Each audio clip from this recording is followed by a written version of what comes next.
Hello. Do you think you're able to start? Thank you for being here. The order has a little bit changed because I thought Joe was going to start and I'm going to finish the debate, but we are flexible. So it's good you're here, and we are going to have today this joint S&D Ample and the Digital Working Group debate about work 4.0. I always think, what was 3.0? Huh? Nobody knows. So 2.0 I knew, but 3.0 I must have missed this a little bit. But it's great that you're here. Let me say some remarks at the start of the debate before introducing the speakers at the podium, because I think they're all, how can you make a fair living wage, pay your social security, and earn, if you receive your retirement age, a good pension? These kind of questions I ask myself when I, for instance, see this Uber Eats driving through the Brussels streets, and I'm doubting about the answers. Of course, as we all know, many new types of employment and work, online platforms can offer a better work-life balance. That's always presented as the advantage part. You can balance your own work-life pattern, but can it also give you a better income? Can it also give you new chances at the labor market for instance, if you are someone with a big distance to the labor market or with, for instance, disabilities? There is this risk that these new work arrangements in the platform economy undermine the current social and employment standards and would lead to more forms of precarious employment. And that's why we as the S&D group think that the digital agenda must also become a social digital agenda, which goes beyond the technical aspects, which is now very much in the center of the digital agenda, and takes full advantage of related employment and growth potentials. Therefore, for example, it must be ensured that all kinds of platform workers can enjoy the same social and employment rights, the same health and safety protection, as well as the same access to lifelong learning as the workers in the traditional economy.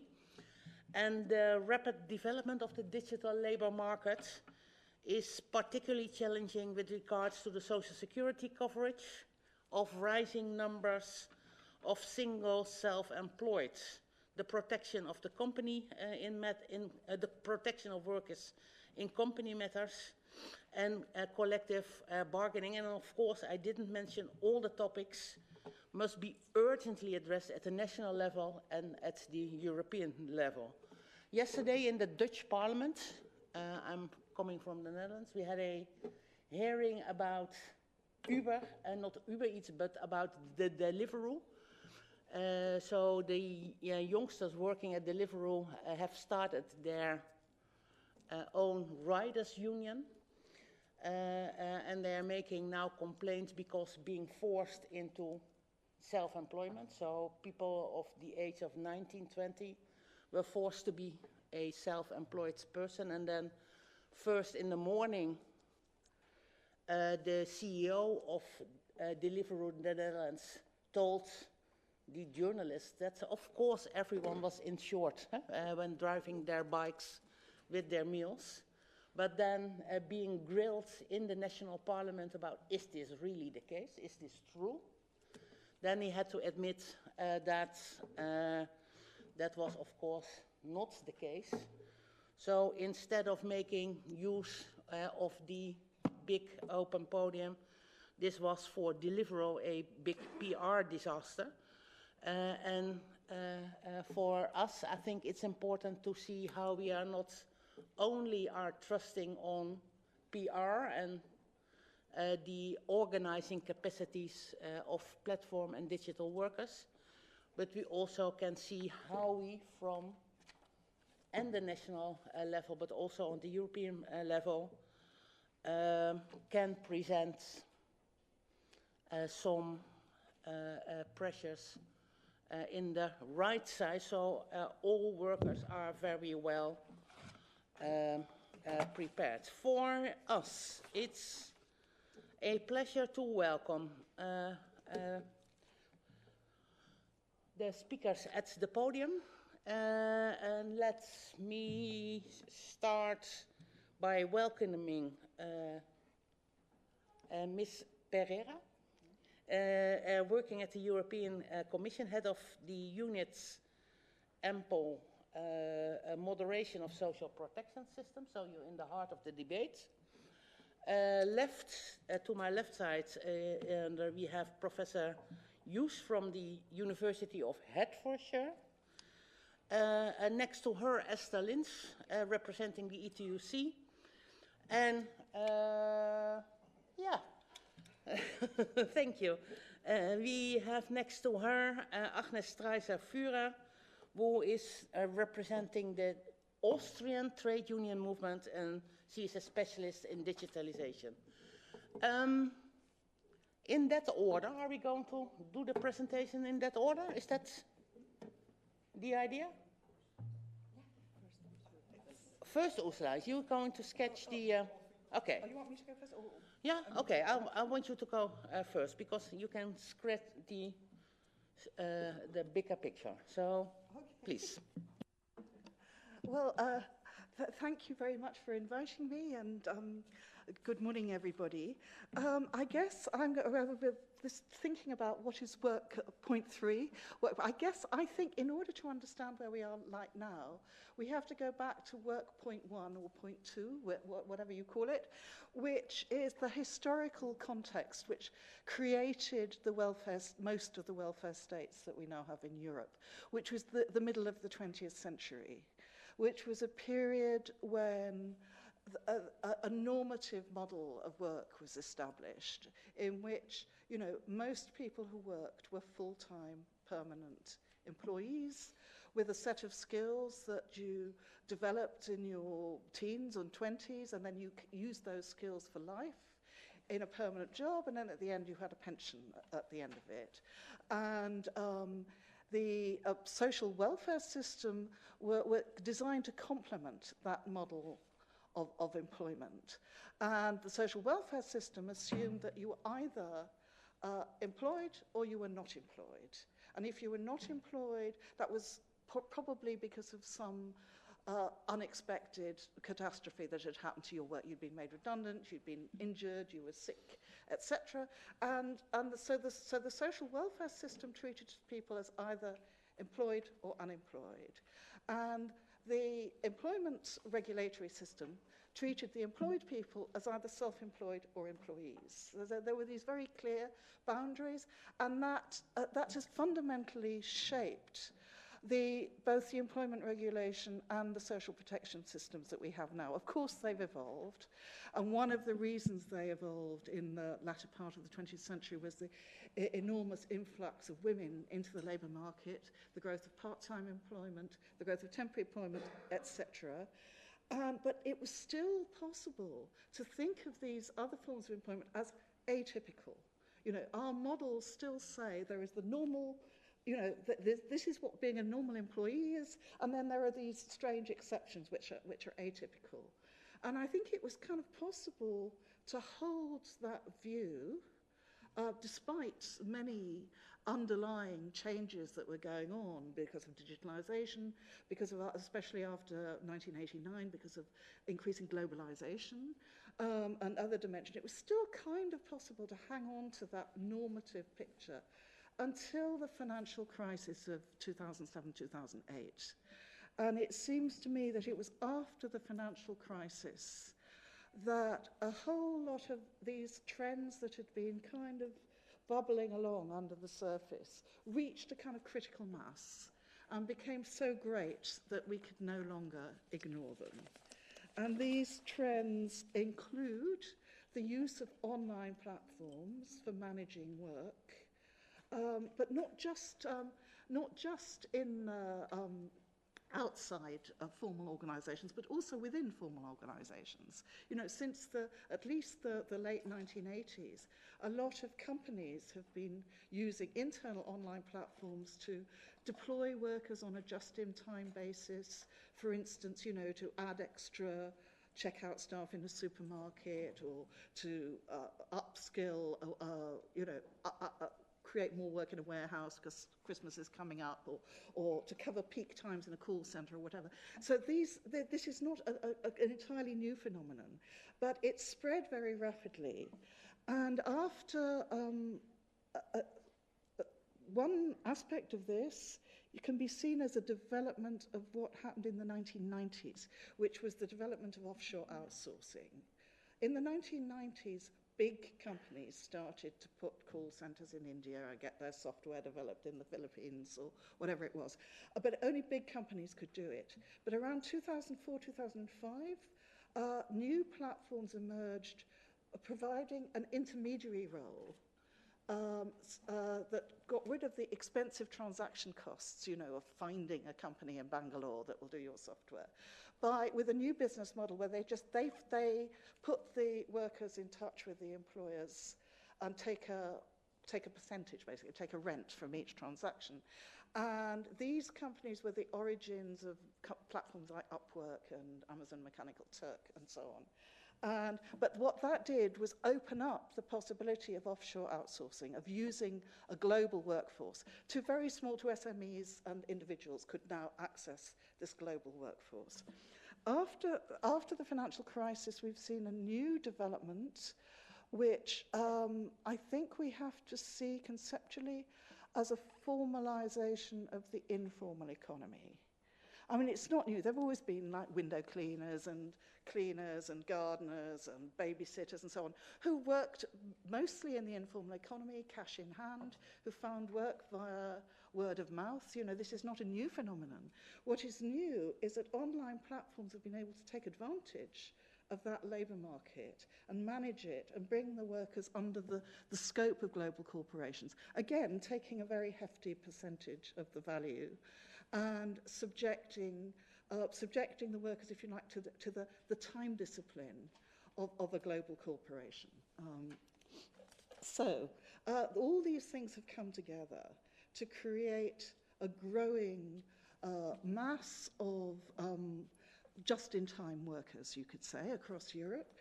And very little was known about who they are and what they're doing, although there was a lot of, you know, policy discourse about crowdsourcing and cloud sourcing and gig economy and platform economy and sharing economy and collaborating, whatever you want to call it, this kind of miasma of obfuscating verbiage that this subject is encased in.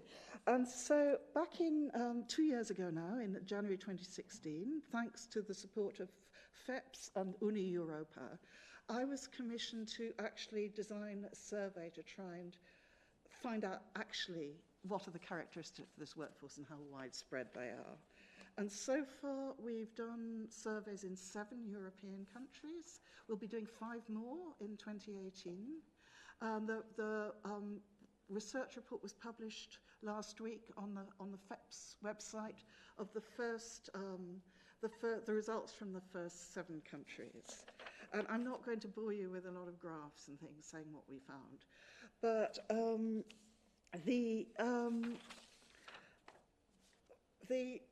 I guess the big picture is that you cannot separate so-called gig economy workers from other kinds of casual workers.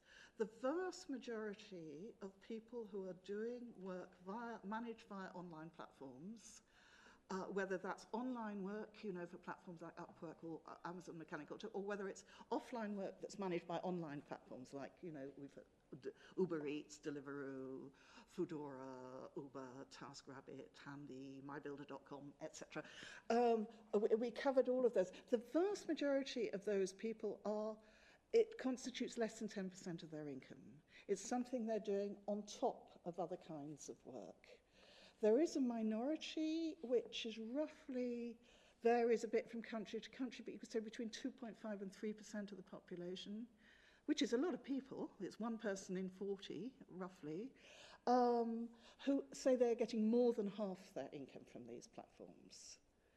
But the general picture is not only is there a very fuzzy definition of what is an online platform and what isn't, because some people are getting work through websites that are more like commercial ads, you know, like Gumtree and things like that, and or online bulletin boards, or, you know, the definition of a platform is very fuzzy. But also, these workers are not specialist workers who work for a single platform. What they're doing is they're combining lots of different kinds of casual work, trying to piece together an income from as many different sources as they can. So you get somebody, they might work in a bar in the evenings, they might work in a coffee bar, they might do some childcare work, they might also work for an online platform, they might also, if they have a spare room in their house, get some income from something like Airbnb. They're piecing together an income. They're part of, you could say, the new working poor in Europe.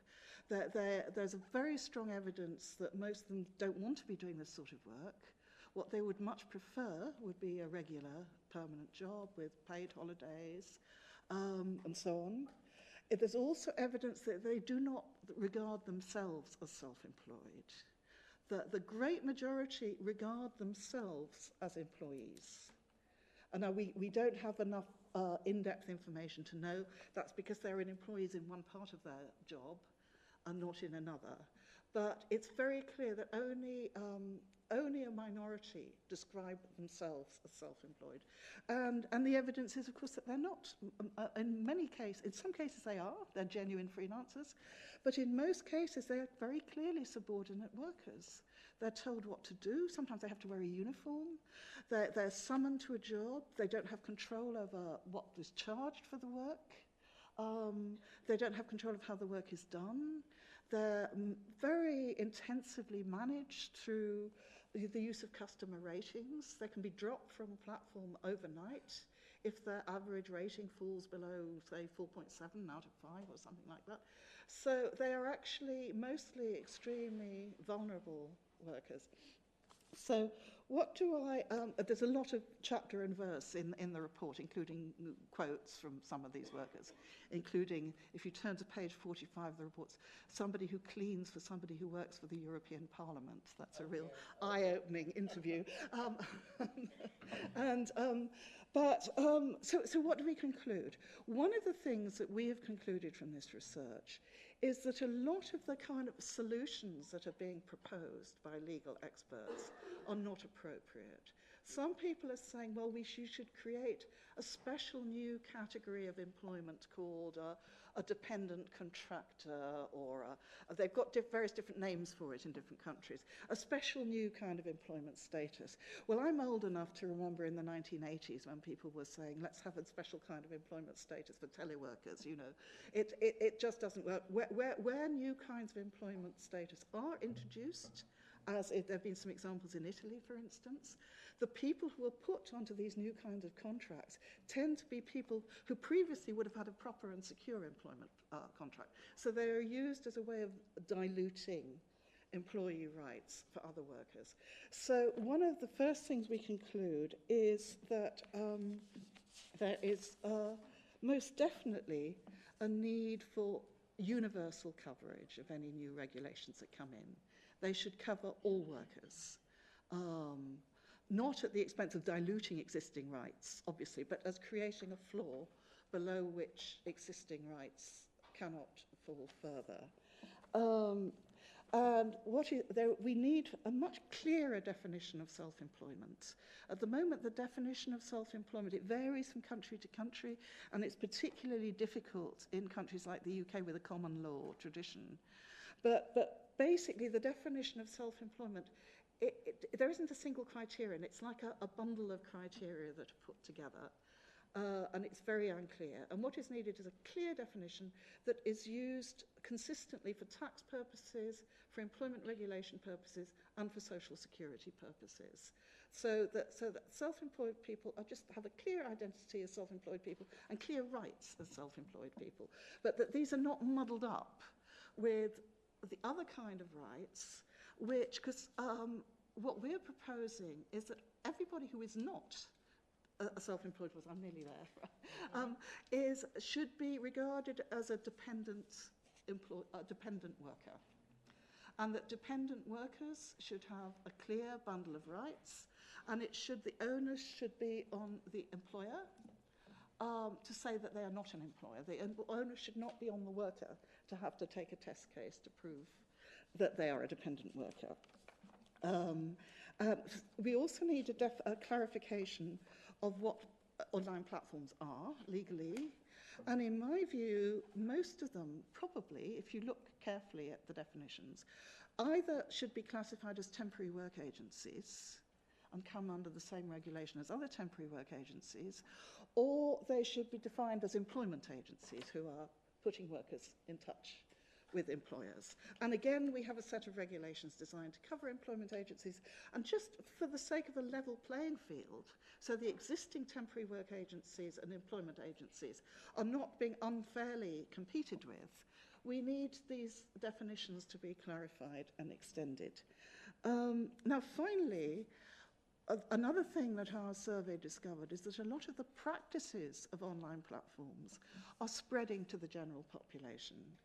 We have large numbers of people who are not crowd workers, who are expected to be available 24/7 to respond to emails and text messages from their employers, who have to use online platforms that summon them at short notice to carry out a particular task, who have to use online platforms to log their working hours, who are being monitored through GPS, keeping track of their movements, who are being rated by user rating. This incidentally happens to university professors as well these days. The user ratings are used to basically monitor our work, to set performance targets.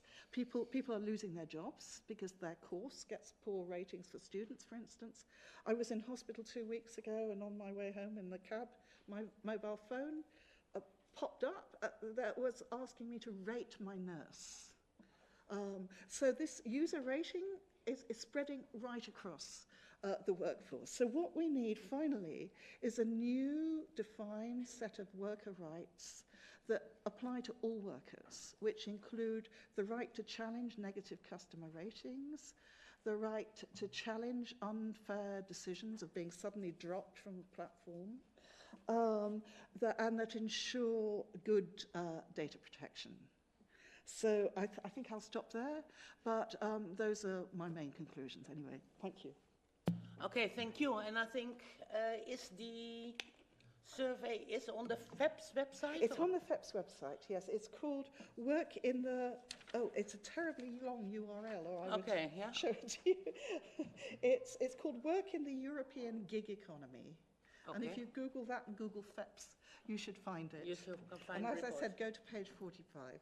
And then go to page 45 and find out who is this MEP, who has this. Okay. It's an assistant to an MEP. It's an assistant to an MEP, okay. I'm going to take my mobile phone and reach the page 45. But not before introducing the next speaker, Ana Carla Pereira. You are working for the European Commission. There is a lot of call for regulating new forms of labor, so yes. Perhaps you can help us. Yes, thank you. Good morning, everyone. And I think I will follow with the line of thinking of Professor Hoos, but I had some slides. I don't know if we can put them on the screen.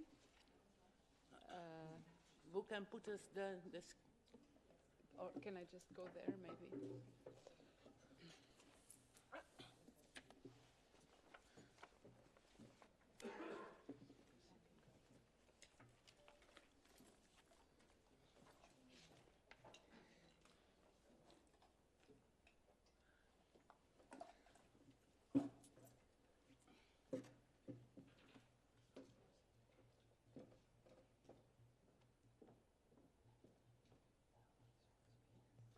So, as I mentioned, I will take the same vein of thought as Professor Hughes, but maybe a couple of, let's say, more institutional elements before we go into the details. And just to inform you that I'm responsible for the modernization of social protection systems. So I will dive very much on the issue of social protection, but as it has been mentioned, the issues related to labor law are also very important. This I will not be able to go into details because I would not be in my depth, but I'm certainly happy to then take any questions that will be in the floor and bring back the answers a little bit later on. Is this okay? Yeah, it's her. Let's just go there. Yeah? Okay. Oh, yeah. So what I would like to talk to you about is indeed the way we see these issues on relation to social protection coverage for non-standard workers and self-employed. And you will see that as I'll go through, the issue of the digital economy is present, but is not the only driving force. And I think this is something that we have heard already. There are other drivers that make us believe that the issue is one that has been there for some time and is now just coming to a climax of visibility and exposure. Let me first remind you that in November there has been an agreement between the Council, the Parliament and the Commission on the European Pillar of Social Rights, and there has been a commitment to put forward, to implement 20 principles, 20 principles related to the social rights. And first of all, to say that the report of the Parliament, of Rapporteur Maria João Rodrigues, was actually quite influential in this debate in the beginning of this year. And so I think the Parliament can certainly be proud of his intervention in the proclamation of the pillar, which for us is quite a remarkable achievement. Having a look at the political landscape in Council, what are member states willing to do and capable of doing. So having proclaimed a commitment towards 20 principles in the social field is for us an important milestone. Within the 20 principles, there is one that is specifically related to social protection, and what the pillar tells us is that regardless the type and duration of employment relationship, workers and under comparable conditions, the self-employed, have the right to adequate social protection. So the idea that everyone should have social protection is now being agreed. The question is how to put this into place. The reason why this principle is in the pillar is because during the public consultation on the pillar of social rights, many of the stakeholders have raised the issues that Professor Hughes already mentioned on the lack of social protection for some groups and how precariousness is increasing across the labor market. So we started to look at the issue in more closely, and to us there are, let's say, 4 big drivers that are changing the labor market, and you'll see that technology is just one of them. The first one is certainly globalization, and this has been touched upon already. The important element to consider is, of course, that as companies go into a more global market, they are required to have more flexible ways of production and delivery, and of course this pushes them to look for alternative employment relationships. And you see that in the 90s, the part-time work and the temporary work has increased significantly. So this is not something recent that has been mentioned. These trends started 2 decades ago with the stronger push for globalization. And we have noticed that an important aspect of it has been around lowering labor costs to be able to be competitive in a labor market. So many companies have looked for ways of contracting work with lower labor costs, and and this has been often made at the expense of social contributions, because that is one way of lowering labor costs. The second driver is, of course, technology. Technology allows us to break jobs into tasks. It allows us to have a different relationship employee-employer. So, for example, in the platform economy, it's hard to know who is the employer. The platform companies will tell that they are not employers, they are just facilitators of encounters between the demand and the supply. And of course, this raises a lot of questions in terms of the status of the employment, of the relationship. You can have three actors involved: a service provider, the platform worker, the platform itself, the worker. So it has become more blurred than in the past. We also have demographic aging. As we are getting older and doing less babies, fundamentally, we also have more women in the labor market. There is more pressure to bring to the labor market cohorts that were not traditionally part of the labor market, and of course looking for flexible solutions is a way of attracting these groups. And we should also see these as a positive aspect, to be able to bring to the labor market groups that on a full-time basis would not be able to participate. And the third driver for us is a certain non-evolution of labor market institutions, and I would like to refer here to two. The first one is collective bargaining. Are trade unions today capable of covering the interests of these new forms of work? Since collective bargaining has been very much driven by a strong employer-employee relationship and on a standard relationship. So is collective bargaining fit for purpose, or has it to modernize? And the second labor market institution is actually labor law.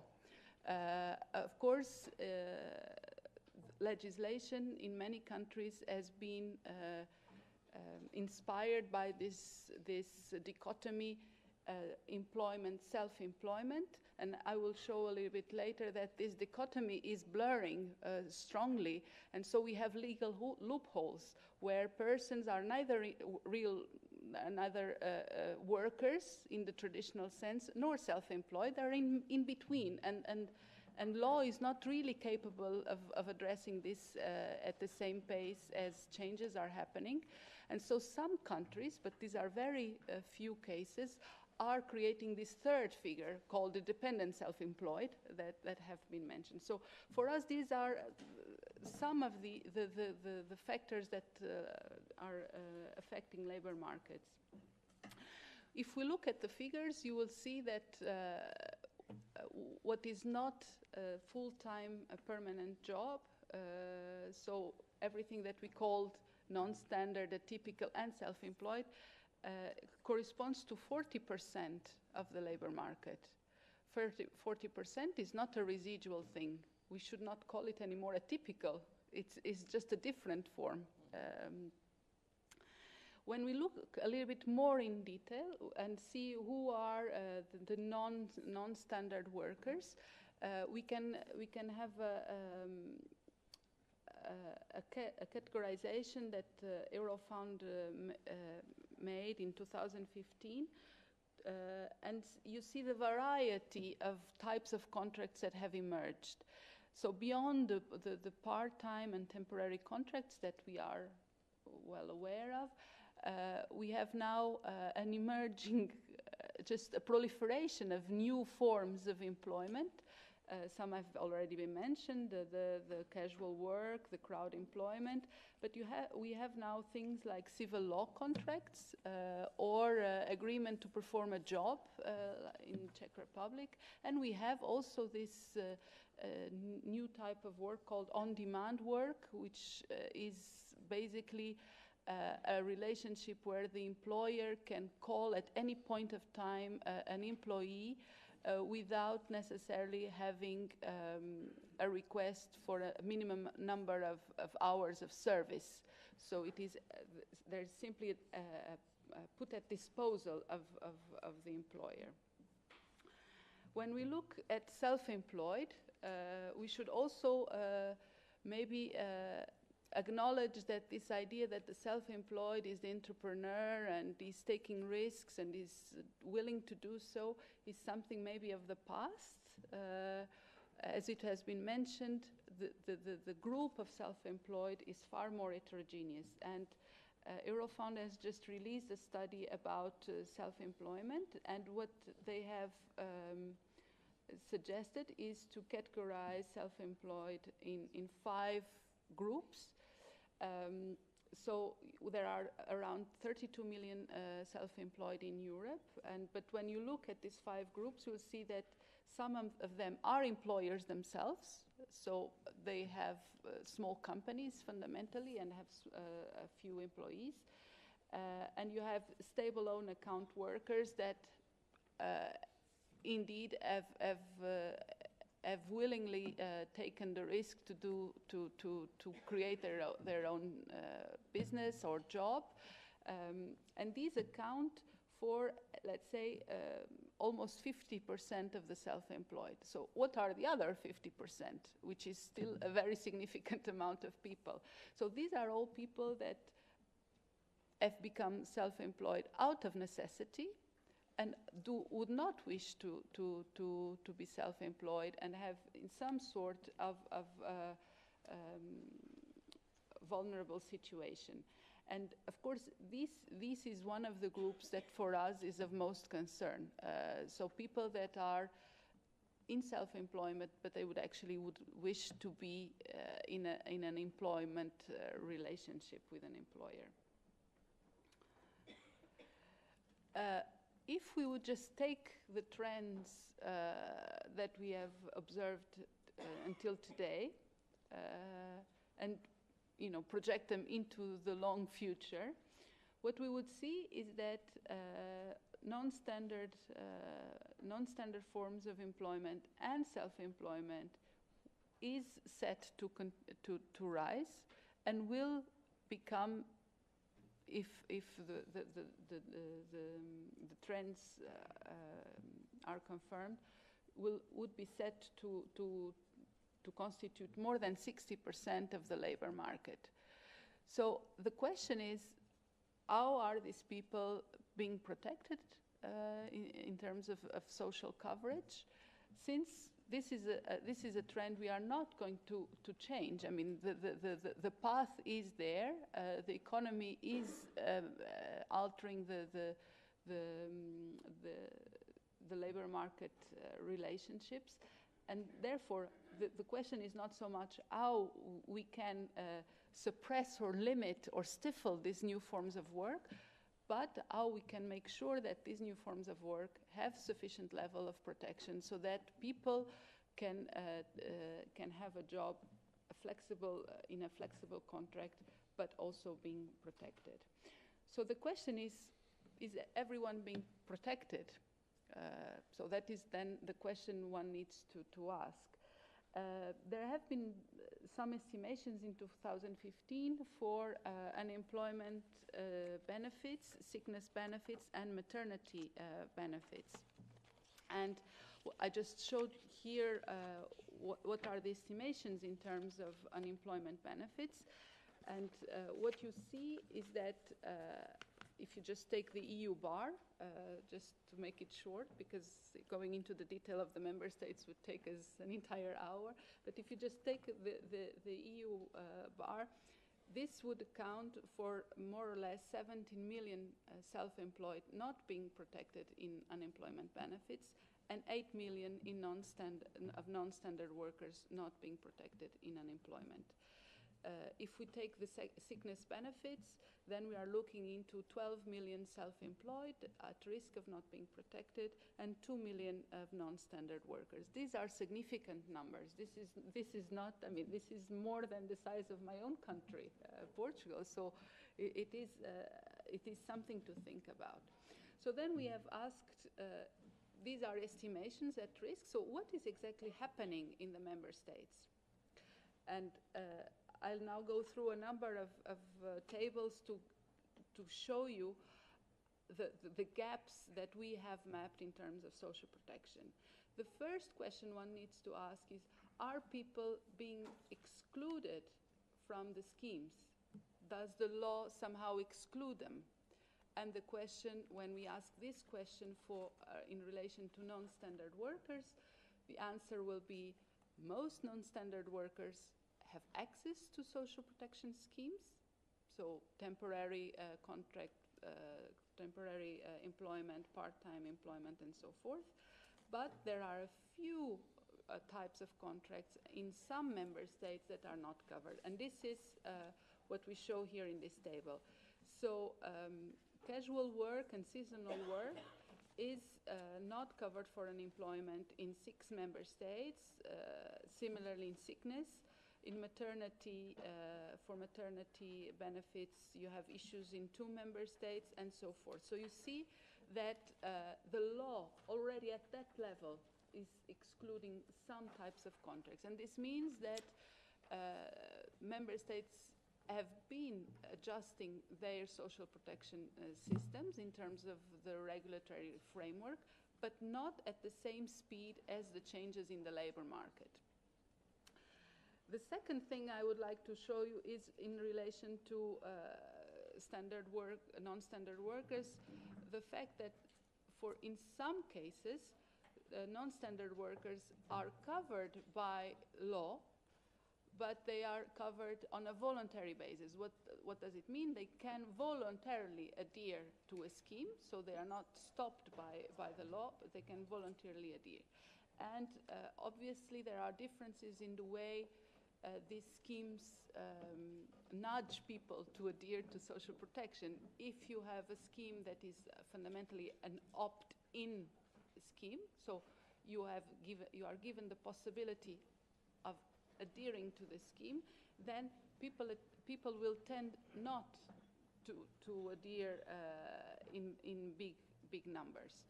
You have also the possibility to set in law that you are by default part of the scheme, but you can voluntarily opt out. So it means that you have to make an explicit gesture to leave the scheme. And this happens in a couple of member states. And of course here the numbers in terms of coverage are much higher. When we look at self-employed, then the situation is far more complicated. The law in several member states does not cover self-employed, and I apologize, there is a mistake in my table because we have included there Ireland and UK, and this is not correct, but just for the record, I can send revised tables afterwards if you want to have them for your information. You do have mandatory coverage in a number of countries for a number of social security branches, but you also have in many countries a voluntary adherence. And this, of course, raises issues of the willingness of people, their behavior into adhering to these schemes. So once the question is answered, are people covered by the law? The other question that one needs to answer is, well, I might be covered by the law, but do the conditions of the law put me in a difficult position? So this is what we tend to call effective coverage and transferability. And what we have noticed is that in the member states, there are 3 fundamental, let's say, broad criteria that create obstacles for workers and self-employed. The first broad group are rules that govern limit time thresholds. So, for example, the time you have to wait before you are able to receive a benefit, or, for example, the time you have to work or contribute before you are able to receive a benefit. And these rules that govern the time thresholds do have a sort of discriminatory bias in several member states and for workers. So this is what is shown in this table. The second group of issues relates to the assessment of the income base. This is particularly relevant for self-employed. In some countries, the way the contributions that people have to make into the system is calculated is not on your current and real income. It is based on past income or future income. Sometimes there are flat rates that have nothing to do with the income level. And so this fluctuation of the way the assessment base, the assessment of the income base is done, also leads to some sort of behavioral bias in which you might have an under-declaration of the income by the self-employed, and therefore later on a lower level of protection. I will skip this because to avoid, I think I'm running out of time. And the third question we asked ourselves is, do people know if they are entitled into a certain scheme? So the issue of transparency is a fundamental one to understand the take-up and let's say the coverage of the social security schemes. And there for us, there are two elements that are being investigated. The first one is there generic information available to the citizens, and whether there are more personalized regular updates of the information to individual citizens. Here the mapping is not yet complete. It's actually quite difficult to get this information. And so what we can see is that there are some efforts in some member states to try to have more transparency, which for us is a signal that there is an issue that is emerging. So with all this, we have been discussing, been consulting the social partners on the possibility of having an EU action, which would aim at addressing the gaps in social protection that I have outlined here, both for non-standard workers and the self-employed. We have outlined initial preliminary ideas in what we call the first stage consultation. This was carried out in spring. And during that consultation, social partners have provided us divergent views. Trade unions have told us, yes, the problem is there, is acute, needs to be addressed, and trade unions are ready to negotiate with employers on these matters. On the employer side, the answer has been somewhat different. Some employers' organizations have recognized there is an issue. Others have said there is fundamentally no issue. This is just the labor market dynamics. But all of them, all employer organizations, have told us that in any case, this is a matter of national competence. There is no place for the EU to make a proposal, and therefore also at the European level there would not be space for European social dialogue negotiation. So with that result, we have launched a second stage consultation still, because that is what the treaty asks us to do, to understand, to go further in the discussion with the social partners. And we have, on the 20th of November, launched what we call the second stage consultation to social partners, where we have outlined more in depth some of the issues I've presented here today.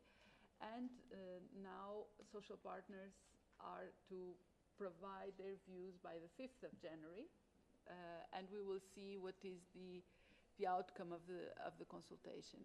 Preliminary and informal contacts make us believe that the positions will remain unaltered, or will not, the conditions for negotiation will not be met. So the Commission is proceeding with internal work and consultations for a EU proposal. We have, in parallel to the social partner consultation, launched an open public consultation that you can certainly also respond to, and this is open until the 15th of January. And we have upcoming dedicated hearings with some stakeholders which we believe are directly affected by, potentially affected by an initiative in this area, but are not necessarily represented in the social dialogue landscape. And so we have dedicated hearings with representatives of self-employed and the platform economy. We have a hearing with civil society, and also with organizations of insurance. So, because as you might know, social protection is not always delivered by the state. There might be other institutions delivering social protection. In parallel, and I would say this work is being done to feed into an impact assessment that we are currently undertaking. And for this impact assessment, we have commissioned several studies. We have commissioned a study to understand the impacts of extending coverage of social security to self-employed and non-standard workers, and these simulations have been done by Fondazione Brodolini in Italy. We have also commissioned what we called a behavioral study to try to understand how people act towards the possibility of having coverage, and what is their perception. And this for us is very important, because one of the issues in the debate is whether self-employed really are voluntarily taking a risk, and therefore not really wanting to be protected, let's say, or they are forced into a situation where they cannot be protected by the rules, and therefore their preference would be to be protected. So we are conducting this survey with the London School of Economics. These surveys should be giving results in the coming days, and it will inform also the impact assessment. Finally, one point on the legal instruments, because on the EU instruments that we are considering, because of course that has major implications for the interinstitutional discussions afterwards. The Commission, in the consultation to social partners, outlined two possible instruments. The first one would be the proposal for a directive or directives. This possibility is given by Treaty Article 153, so where we can establish minimum standards in social security, with several caveats. That the design of social protection schemes is of competence of member states, so a very important caveat. That any action does not alter the financial equilibrium in the member states, another important caveat. that it doesn't hamper the undertakings of small and medium-sized companies. And so these are, let's say, the legal limitations that are there imposed by the treaty if we are to present a directive. In that case, the Council would be asked to decide on unanimity, and there would be a consultation to the Parliament. Another treaty article that is being considered to be able to cover the self-employed is 352, which is an article in the treaty that allows the Commission to make a proposal outside of the scope of any other article in the treaty. And there the procedure is more demanding. We would require, the Council would have to agree on in unanimity, and the Parliament would be asked to give its consent. So it's a different legislative procedure, and these are the, let's say, the legal possibilities in terms of a directive. The second option would be to look at a Council recommendation using Article 153 and 352 together. So these are things being discussed. Also for a recommendation, there would be the need for unanimity. But as you know, for Council recommendations, the Parliament is not procedurally involved. There might be talks, but there is no role for the, let's say, institutional role for the Parliament. So this is part of the discussion, because as you can imagine, a vote in unanimity is a very demanding element. And just for your information, last week we had an exchange of views with member states at technical level in the Social Protection Committee, and out of the 16 member states that took the floor, 14 out of them told us that there would only be a need for open method of coordination and no need for any other instrument. So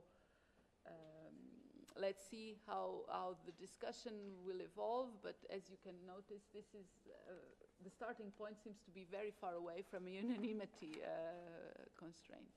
And finally, my last point of information is that of course, pending on the results of the second stage consultation to social partners, we will, if the second stage doesn't lead to negotiation between social partners, as informally we are expecting not to lead, then the Commission will put forward a proposal on the 7th of March. This is the foreseen timetable for the moment, as part of what has been announced as the social fairness package. So I apologize if I've been too long, but I hope I give you some elements of information that can be useful. Thank you. Thank you very much, Ana Pereira. I believe that all those here have very much appreciated everything that you've shared with us, since it's very much up to date and very pertinent. Actually, ladies and gentlemen, you are witnessing a case of flexible chairmanship. It is of the willing kind, and it shall continue over time. I believe that we have 3 speakers more. It will be Esther Lynch, then we have Antoine Mertz-Eisen, who is advisor on social and employment policy for the Party of European Socialists, and then Agnes Streisse-Fiora. And these 3 presenters have, I believe, a huge resource of time, since this slot in the program, at least what I have in front of me, leads up to 11:45, and we are 10:15 now, so this is an hour and a half. I would not invite them to each use half an hour, because that's being too leisurely. but feel free to go into the subject as in depth as you would like to. So I see Esther is getting geared up. It's all yours, Esther. Go ahead.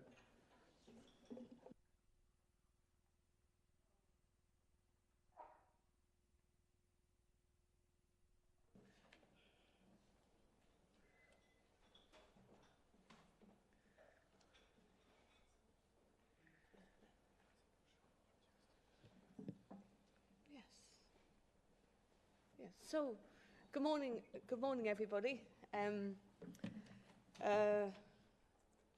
When I was in my early 20s, one of the proudest moments of my life was when I was elected as the shop steward. It was a factory that made microchips. And it was so long ago that the microchips were the size of a matchbox. So, and we were making Atari computers that made Pac-Mans. And the first piece of work I had to do, because it was a really big factory for Ireland, it was a couple of thousand people, which in Ireland is an enormous place of work.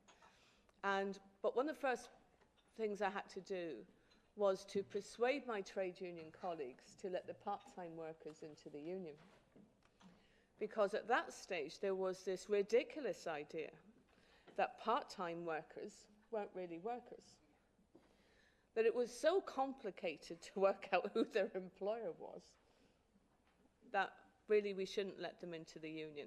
And there's a lot about this current debate that feels very familiar to me, even though I'm now much further along in my working life. So I would just say that there's a lot about this that's packaged as new, but that feels to me as being quite old-fashioned.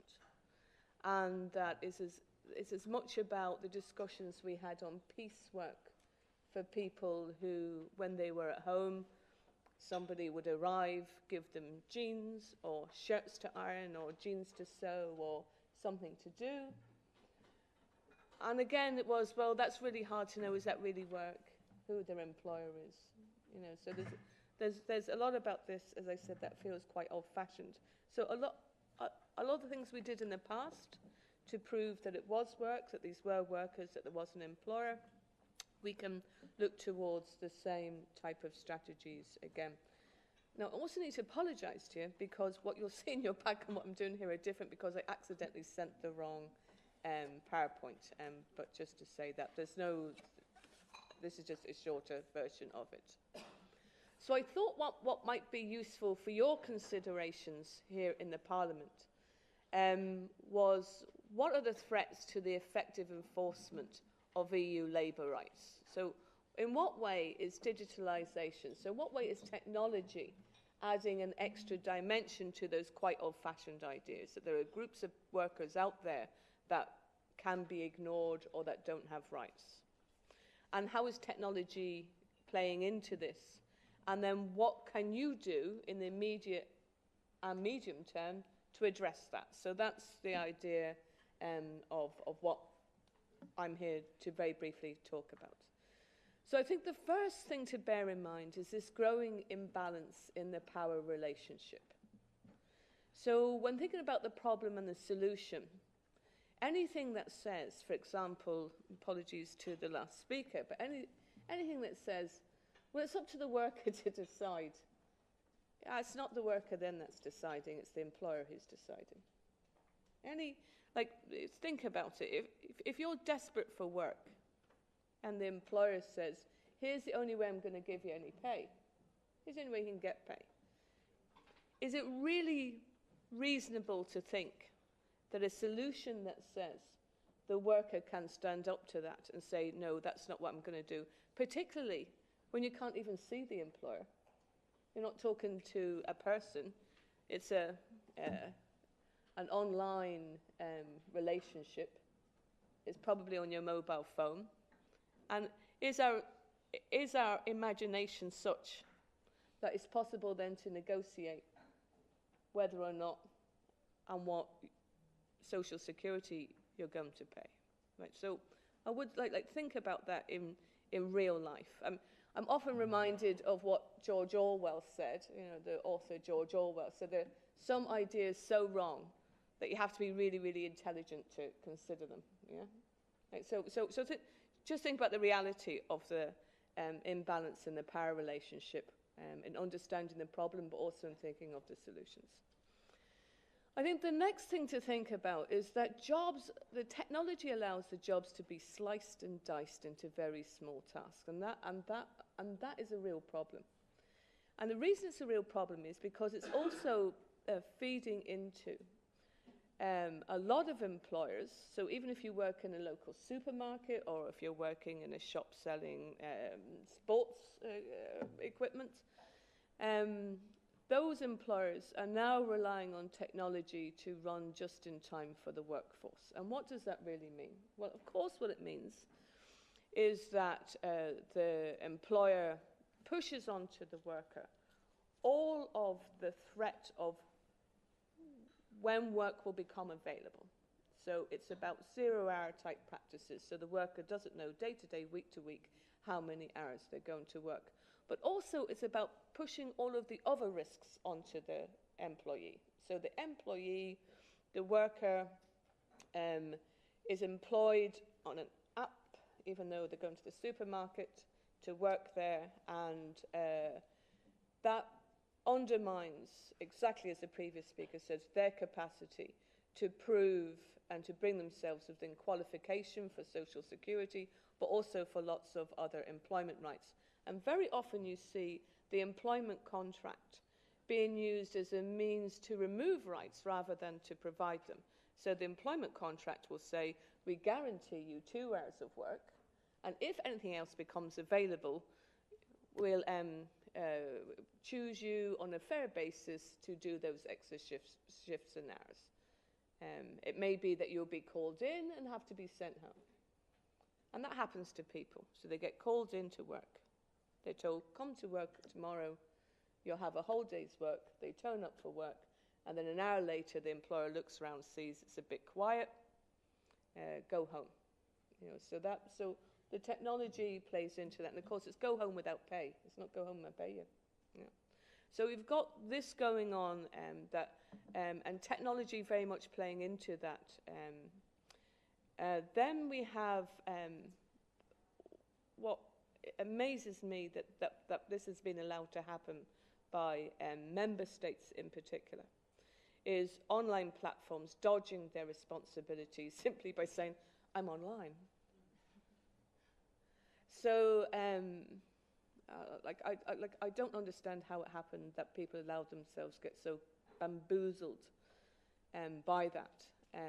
And in addition to that, there's the return of harsh, unfair practices. And harsh, unfair practices. I'll give you an example. So, my father left Ireland looking for work in the 1950s. He went to London where he met my mother, some half and half. But when he was there, he told me, he was an engineer, but he got work on a building site. And he told me that if he was to work, he used to get paid in the pub on a Friday night. And if he was to get work the following week, he'd have to give you'd have to give some of your wages. If you wanted to get work next week. Now, that wasn't written into the contract. There was no rule of that, but he knew that's what he had to do. And very often, people had to do that to middlemen, which is why, way back in the 50s, the International Labour Organization passed a convention to say it is unlawful, because of human dignity, it is unlawful for an employer to take a percentage of your pay or to charge you for your job. And what do these platforms do? Now, they charge you for finding your work. They take a percentage of your pay. And that is such an old-fashioned, wrong idea, but it's been packaged in a nice way. It's been presented as if you're doing the person a favor. And there's not a world of difference between the type of person my father was dealing with and the type of person who runs a scheme that says the only way you'll get work is if I get a piece of your hour's work. From a human rights point of view, I'm deeply uncomfortable with it. Then, another form of old-fashioned discrimination that's coming back. So, used to be the case that you could find out if an employer had discriminated against you by saying, well, I applied for the job, I wasn't even called for interview, and neither were all other women or all other Irish people or all other people who were Roma, for example. Used to be the case that you would be able to identify some forms of discrimination. But of course now with algorithms, it's very, very hard to identify exactly what discrimination is coming into play in relation to who's getting chosen for jobs or how people are getting chosen for promotion, because it's the machine that's doing it. So what type of biases have been written into the codes that we just simply can't interrogate? What tools do we have to be able to look at those? What obligation is there on a company that's using an algorithm or that's writing an algorithm to ensure that it doesn't undermine the proper protection of equality? And then finally, I'm really worried about how everything is beginning to connect up. So certainly there's a problem with GPS in your mobile phone and employers knowing exactly where you are, or the GPS in your car. But there's a whole new level of that now because people have chips in their hands. Chips in your hands. I'm going to show you now in a minute the chip in your hands. Yeah. So that people say that's a really good thing because I don't have to remember my codes. I hate trying to remember codes, but think about that, a chip in your hand by the employer. But anyway. So, as I said, just to remind it, is that what is really going on here? Is it the imaginary world of the cloud, or is it actually a real workplace, probably somebody's kitchen, and the person doing work? I've realised I've been speaking for 10 minutes now, so I need to... what are we looking for? So, under the Written Statement Directive, the review of the Written Statement Directive, by the 20th of December, we will know what the Commission is proposing. And everybody here in the Parliament will be able to comment, change and amend that. Here's the first thing I would ask you. If you do nothing else with it, please make sure that it prohibits unfair terms, such as charging people for their work, charging people to find their work. A written statement directive shouldn't be possible for an employer to write anything they want into a written statement. We should prohibit unfair things being written into a written statement. So to prohibit unfair terms such as those that charge people for finding them for their work, or there's all other practices. There's a lot of other practices that my colleague, I know from Austria, will go into in relation to online platforms, the ratings, and various other things that you could prohibit as an unfair term within the Written Statement Directive. You could also prohibit as an unfair term 0-hour terms. So you could be able to say that people are obliged, that employers are obliged to give sufficient and adequate notice. And if they don't give sufficient adequate notice, for example, the go home, that people should be entitled to their pay for the period that they were called into work. You could also provide a route to more secure work. And isn't that the promise of the European Pillar of Social Rights? Doesn't the European Pillar of Social Rights promise to end unfair, precarious practices? The first opportunity to do it is the Written Statement Directive. And we've made sure to bring forward proposals to the Commission to say, here's how you could do it. So, and we've circulated it to the S&D group too. So please, when you're looking at the Written Statement Directive, look at it as an opportunity to prohibit unfair terms, to give more secure working hours for people, and then also to ensure that the platforms can't continue to avoid their responsibilities as employers. And that can be very easily done by saying an employer can, simply the fact that it's an intermediary doesn't mean it's not an employer. Like they're technically very easy, politically hard because of the whole confusion that's been spread about it. Then I wondered whether you, in terms of your thinking of what to bring forward in the coming period, whether it is time for an EU regulation on online platforms. And that's not because this is a new category of worker. It's because of the problem of enforcement against an employer that's online across a border. So I thought, and actually you have this in the pack, is if you look at the regulation of online pharmacies, the regulation of online pharmacies says you can't sell a medicine through an online pharmacy in a member state that you couldn't sell if you were a shop, you know, a main street shop. And that's investigated by the pharmacy's inspectorates. And, I mean, of course, there's always, like we say, people doing things online that they shouldn't be doing. But in the main, a reputable online pharmacy respects the law of where the medication is being sold. We could do the same for online platforms. Regulate them to say, if you're providing work or if you're a portal for work, you can only offer work at the rate of that member state. And you could make it an offence for an online platform to not provide either the minimum wage, the collective wage, or any of the other employment rights of that member state. So the idea isn't to create new rights for the regulation, it's to make sure, it's to create a way to hold the online platforms accountable. And you could also, for example, make it an offence to deduct from wages as punishments and that. Then finally, this is the chip. So it goes into your hand, and there's just I haven't seen any ethical or legal framework to protect people in that circumstance. Like, who owns it? Do you own it? Does the employer own it? If you break it, if you want it removed, who pays for that? What does it collect? How do you know what it collects? Can you turn it off, or does the employer always know where you are? Who else gets it? Who owns the data it collects? What use can it be put to? How would you know? And so I'm worried that technology is racing way ahead of all those really important and fundamental questions. And similarly, just finally, I'll just end on the robots too.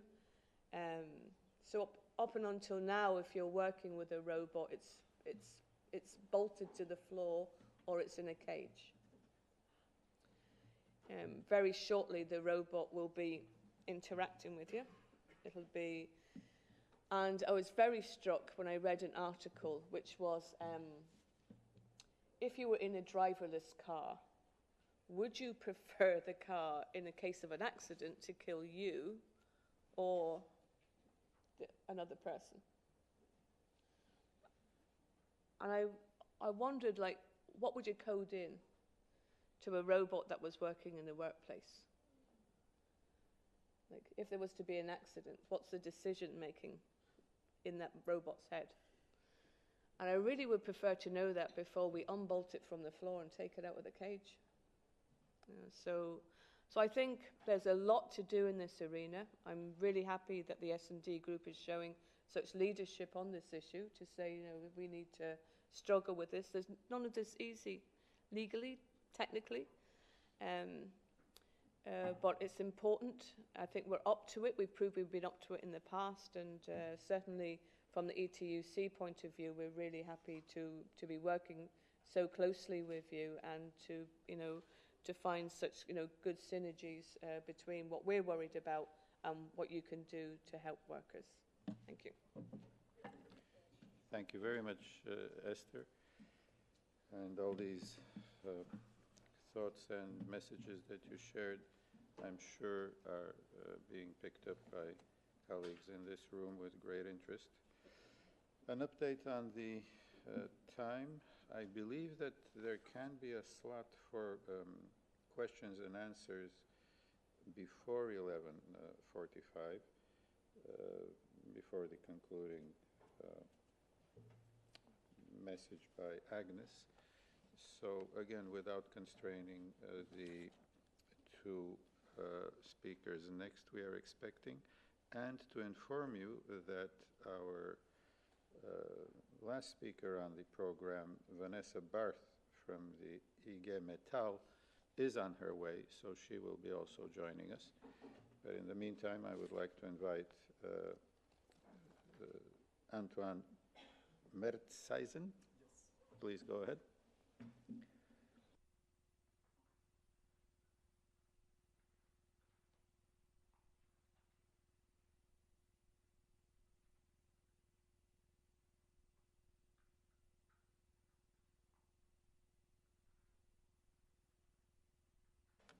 Hello, everybody. I'd first like to apologize on behalf of Yonek Pollet, the PS Deputy Secretary General. He's unfortunately sick. That's why I'm replacing him today.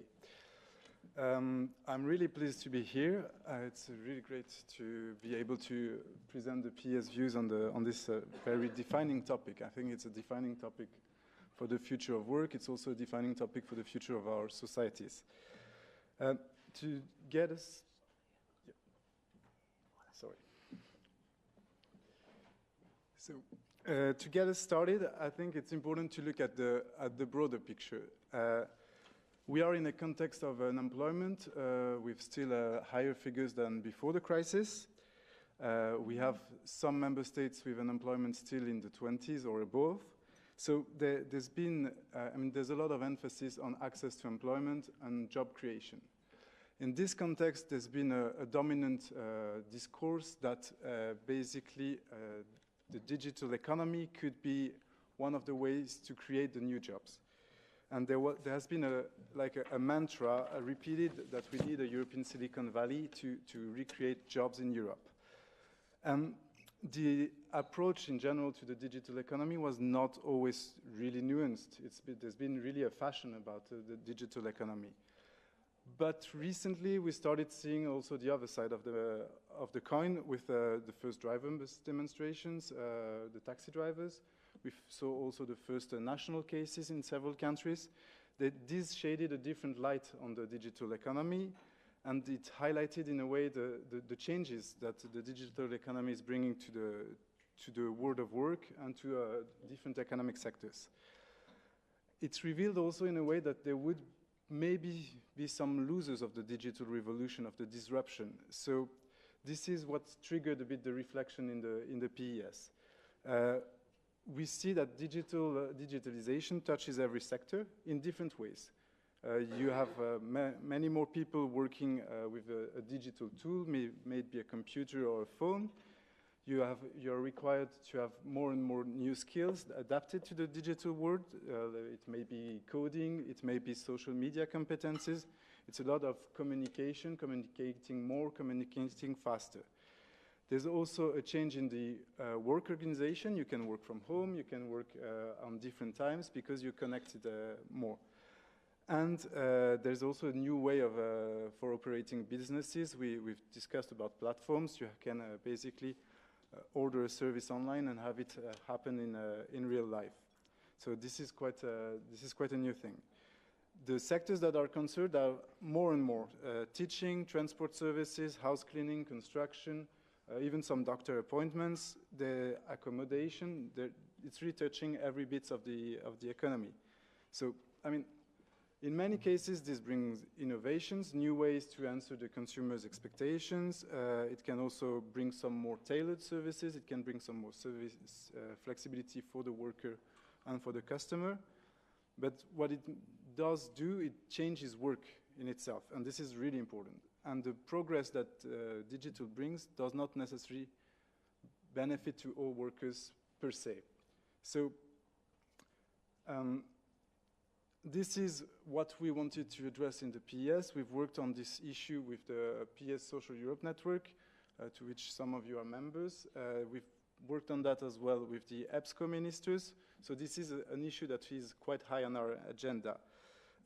We've produced a small booklet that will be available at the end of the event on the issue, but basically the idea is to identify what digitalization means for employment, what is new, what is not so new, and what are the consequences of the disruptions for workers. The digital economy, maybe it's in a way not so new. The evolution started already, well, I mean, let's start from the late 70s. We had the automation of the chain production. We have IT as a sector, as a science, used in few professions. In the 90s, you have the development of IT at the workplace, of mobile phones, of first platforms selling goods on internet. So this is a long process taking shape. In the 2020s, there's the first platform economies appearing with selling goods and services, and the idea of constant connectivity and the apparition of platform work. So there's been already like more or less roughly 4 decades of disruption. And this is the question, I mean, some speakers already said it, it's not about reversing the trend. The question is how to make sure that the change benefits to the most. And this calls for new rights. When we have constant connectivity, there must be a right for people to disconnect, to switch off their phones and to log off their mailbox. There must be also opportunities, increased opportunities for lifelong learning, because you need to be able to learn the skills you will need throughout your career. There's a need also to be able to retrain and to benefit from a real safety net, a social safety net, because if the jobs are not permanent, if there's more mutation, transition in your career, you need to have a social safety net to help you in the transition periods. There's been a lot of emphasis in the debate on the job creation and the job destruction. I have here some figures from Bruegel that show that there's up to 40%, 60% of jobs at risk with divergent views and divergent impact on countries. What I'd like to say is that these figures are debated. There's been also figures from the German government recently that were estimating that it's 4% of the economy that is at the risk of job destruction. And the other side as well is that the digital economy does create jobs. So there is a nuanced picture on this aspect. But again, what is important is not so much maybe the job destruction or the job creation, it's more the impact on the way the work is organized. And on this, one of the challenges is the question of rules for decent social protection and rules for working conditions. This is the topic of today, I think. And what we see with the digitalization of work is that the distinction between the employee and the self-employed is always more blurred. Basically, if you take the example of someone doing deliveries with his bike, well, basically, you're like a self-employed. You're responsible for paying your taxes. You're responsible for your social contributions, for your social protection. Like an employee, probably your wage is set, and part of the working conditions are set by the platform. Like a very short-term temporary worker, you are working on short contracts. You're not sure to have another contract the next day. And like a part-time worker, you probably have to combine different activities to make out a living. And to add to the picture, generally your employer is a platform that provides you work and that is located where the taxation is the lowest, where the social constraints are the lowest, and that outsources most of the constraints to you, the worker. So this is a combination of already existing challenges. We've seen those challenges with the zero-hour contracts, with the temporary worker. We've seen it with the part-time workers. We've seen it with the posted workers. So it's basically some sort of combination of existing weaknesses in the worker statuses. And what is a bit new is that this is now structural in the organization of this new digital work. So there is a temptation to have precarious work and dumping getting mainstreamed as the new form of organizing the work. The fiscal residence in Delaware, the operating services in Europe with a local bogus self-employment, and a company posing as a technological tool rather as an employer. This is the usual pitch by now. I think we've seen it in several cases. And it's not right for the worker, it's probably not right for the operators that are already present in the sector, the other company that follow the rules, and it's not right for the consumers. We briefly mentioned the insurance topic, but the insurance is a key question as well. And who is responsible in case you have a car accident when you are using a driver that you contracted in a way via an app? This is a real question. So what we need to make sure, I mean, I'm here on behalf of a political party, so what we need to make sure is that basically the workers are not worse off once the technology is introduced than they were before. If possible, we would even improve their conditions.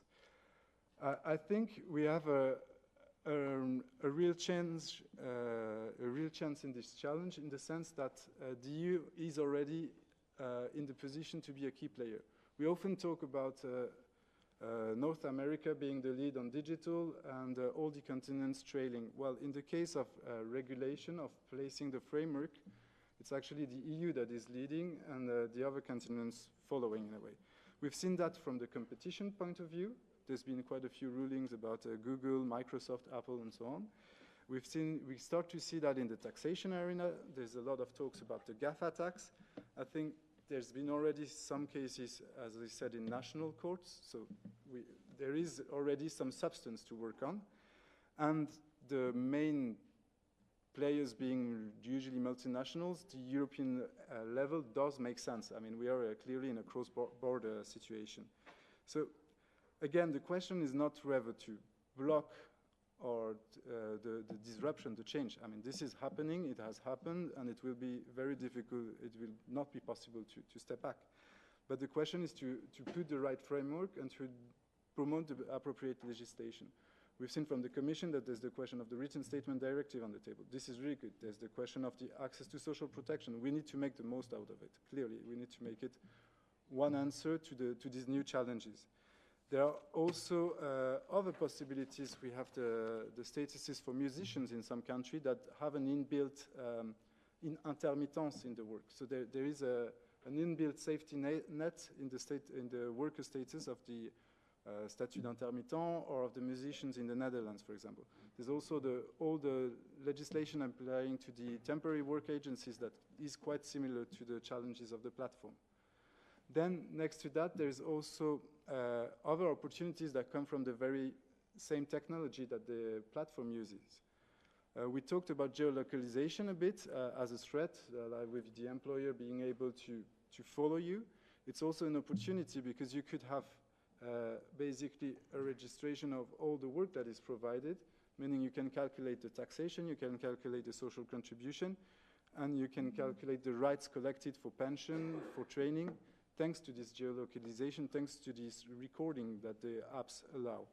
There's also the fact that the platforms are by themselves a communication tool, so there should be a space on every platform to allow the users to discuss between each other, meaning the old mobile platform workers could have a forum to exchange, and we could see a new organization of the work and a new unionization of the work.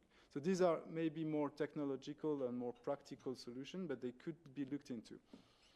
I think now there is some sort of momentum. We have had the adoption, the proclamation of the Pillar of Social Rights. We have those legislative proposals on the table from the Commission. What we need to come up is with a real social action plan that is able to address this topic, that is able to address other topics, but we really need to be promoters of ID. We need to be able to propose the solutions right now that the social window is open at the EU level.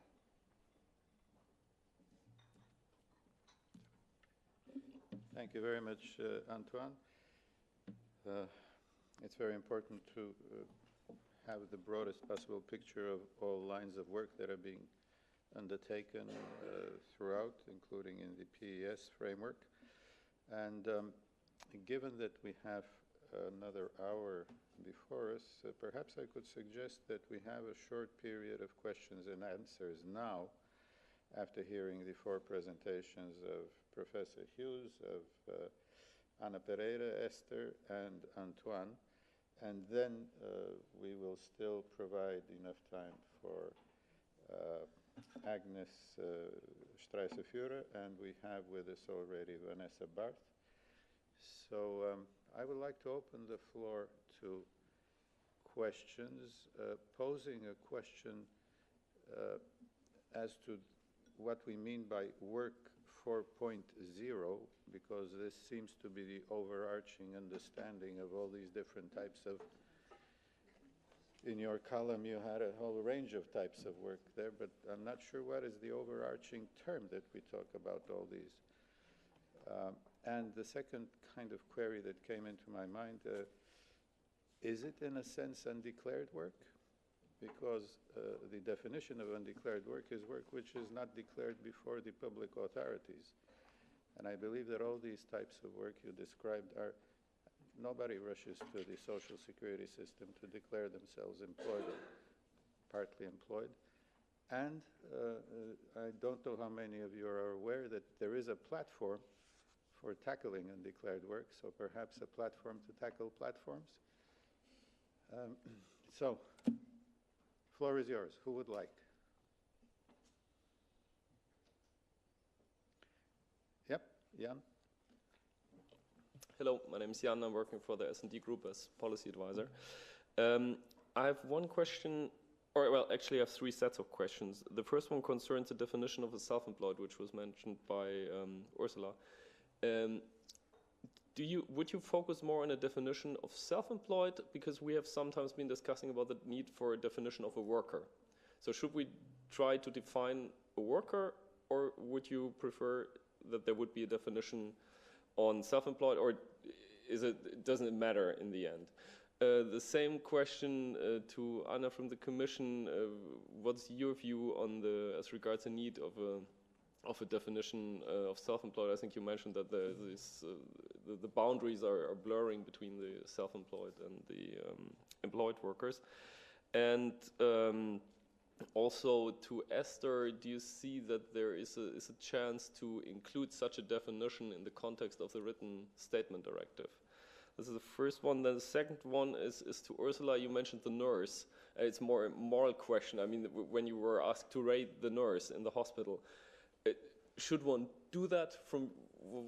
Should one really rate the nurse, or does it help the nurse, or is it better to say no? I don't participate in that kind of a system as such, but then the nurse doesn't get any ratings. I mean, could that backfire on her as well? So what's your view on that? And then last but not least, Antoine mentioned the right to log off. Do you think it's possible to include that also in the written statement directive, like for example in the framework that we need a clear definition of the working times, and the employee needs to get that in writing, and that it's clear that when your working time is defined as from 8 to whatever 5 or so, then it's clear that if you receive emails at 10 in the evening, that you're not expected, or you cannot be expected to respond to those. Thanks. Thank you, Jan. Those are three questions. The first one with three addressees. Is there a second participant who would like to? If not, let us address them. Oh, excuse me. Please go ahead. Yes, press it, please. Okay, thank you very much. I work as a policy advisor for CESI, European Confederation of Independent Trade Unions, and my question goes to the Commission. Given that employment still remains a national competency, how far can we foresee any serious change regarding the regulation of the work environment? I know that your last part of the presentation spoke a little bit about that, but even when we talk about the European social pillar, in terms of enforcing it, what would be the tools at European level? Is it just lobby and advocacy? Is it peer reviewing? What would be actually the real gain? And how could we see that these concerns could be put forward and addressed at national level? Thank you very much. Thank you. A third one. I hope I'm not missing anyone. No? Okay, so let's go into the answers. First, I believe, on self-employment, the three participants, beginning with Professor Hughes, please. Right. Well, thank you for that question. I think you cannot separate the definition of being an employee from the definition of self-employed, because in a sense, a self-employed person is an employer. Also, they are the employer of themselves. So, but what has happened, the evolving situation over the last 30 years, has been that the definition, as employers have tried to shed permanent long-term commitment to their employees, they have shed more and more categories of worker into these intermediate categories. And self-employment has become a very kind of messy default category that workers are kind of shoved into. And as the recent report from Eurofound shows, there are indeed people who are genuine freelancers. There are people who are genuine entrepreneurs who work for themselves and perhaps have employees themselves, but at least 50%, according to the Eurofound statistics, at least 50% of self-employed people do not fall into those two categories and are basically vulnerable people who would like to be employees. So it seems to me what we need is a tight legal definition of the people who are genuine entrepreneurs and genuine freelancers, so that we can create a default category of a subordinate worker for everybody else, basically. Yeah, I won't go to, you know, obviously that's a more complicated thing than I'm making it sound. But it seems to me that you can't clarify who's an employee without also clarifying who's a self-employed person. So we need this two-pronged strategy. I'd like, if I may, to just comment on something that Esther said, which is to reinforce this importance of data protection in this new digital environment. I was in China in July, and you know, as you probably know, China has written online platforms into its 5-year plan.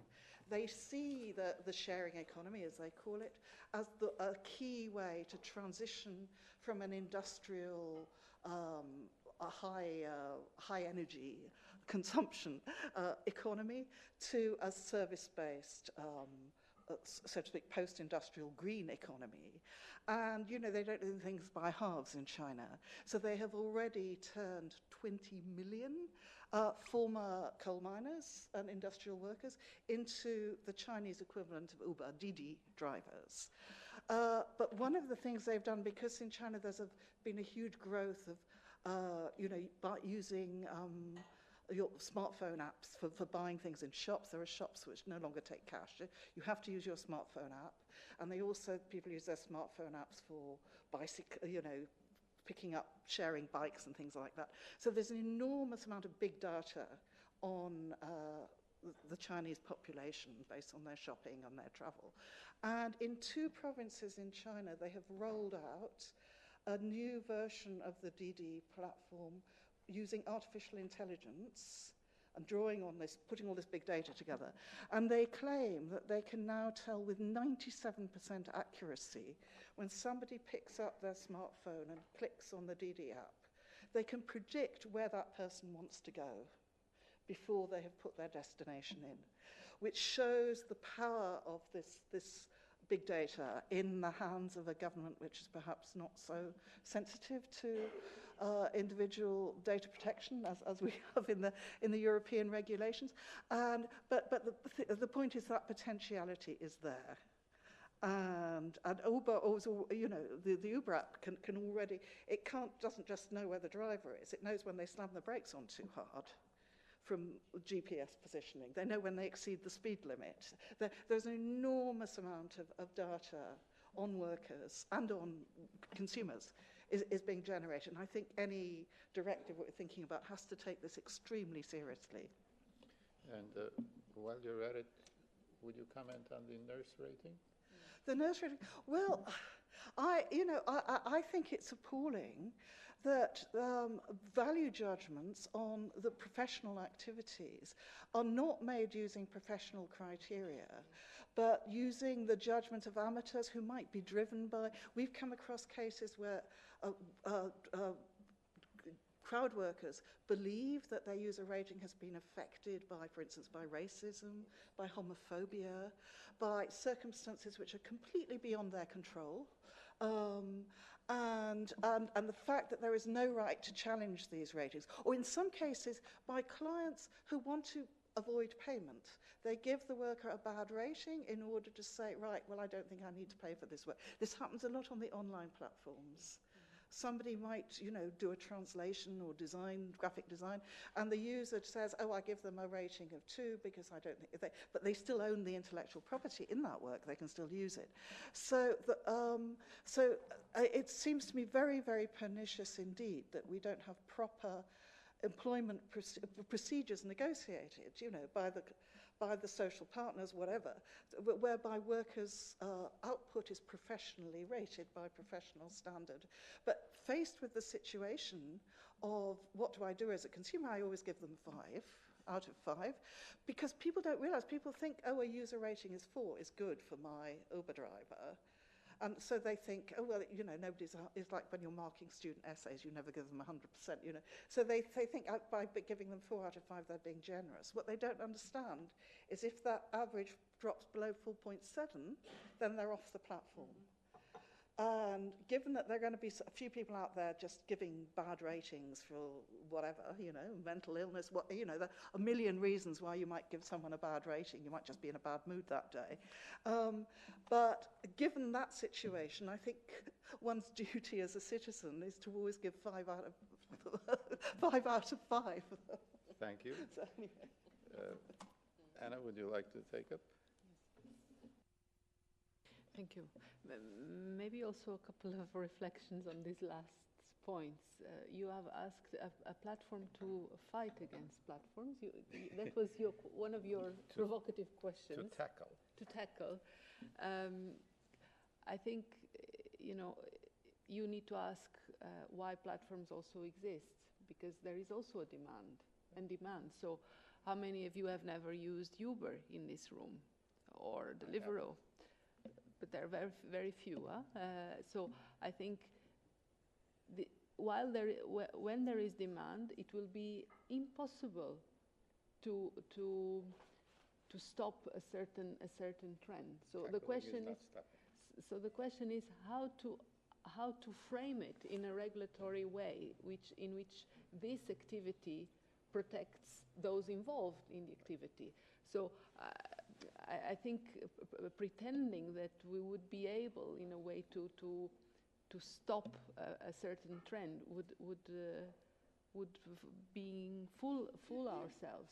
I have met people from Uber and Deliveroo in a meeting, and on this point of data is quite interesting. I mean, if you look, they have shown me graphs, for example, on the take-up of taxis in different capitals of Europe. And you know that the nightlife in Paris starts later. So just by looking at the pics of when people call taxis, so it gives them information that other businesses will not have. So they are able to place their service in where the demand is. Deliveroo, for example, is now capable of telling restaurants in the area of Brussels where most of their clients are ordering from. So they are advising restaurants, you can actually just open a kitchen in another quarter, quartier, sorry, and because most of your clients are there, and you will gain some.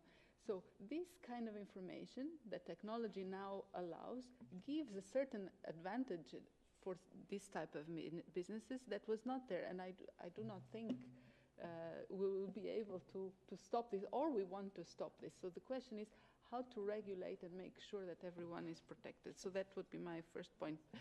Coming to the definitions of self-employed, I'll try to go a little bit to the legal practice. All the directives that we have, almost all of them, define workers, but do not define self-employed. The treaty does the same.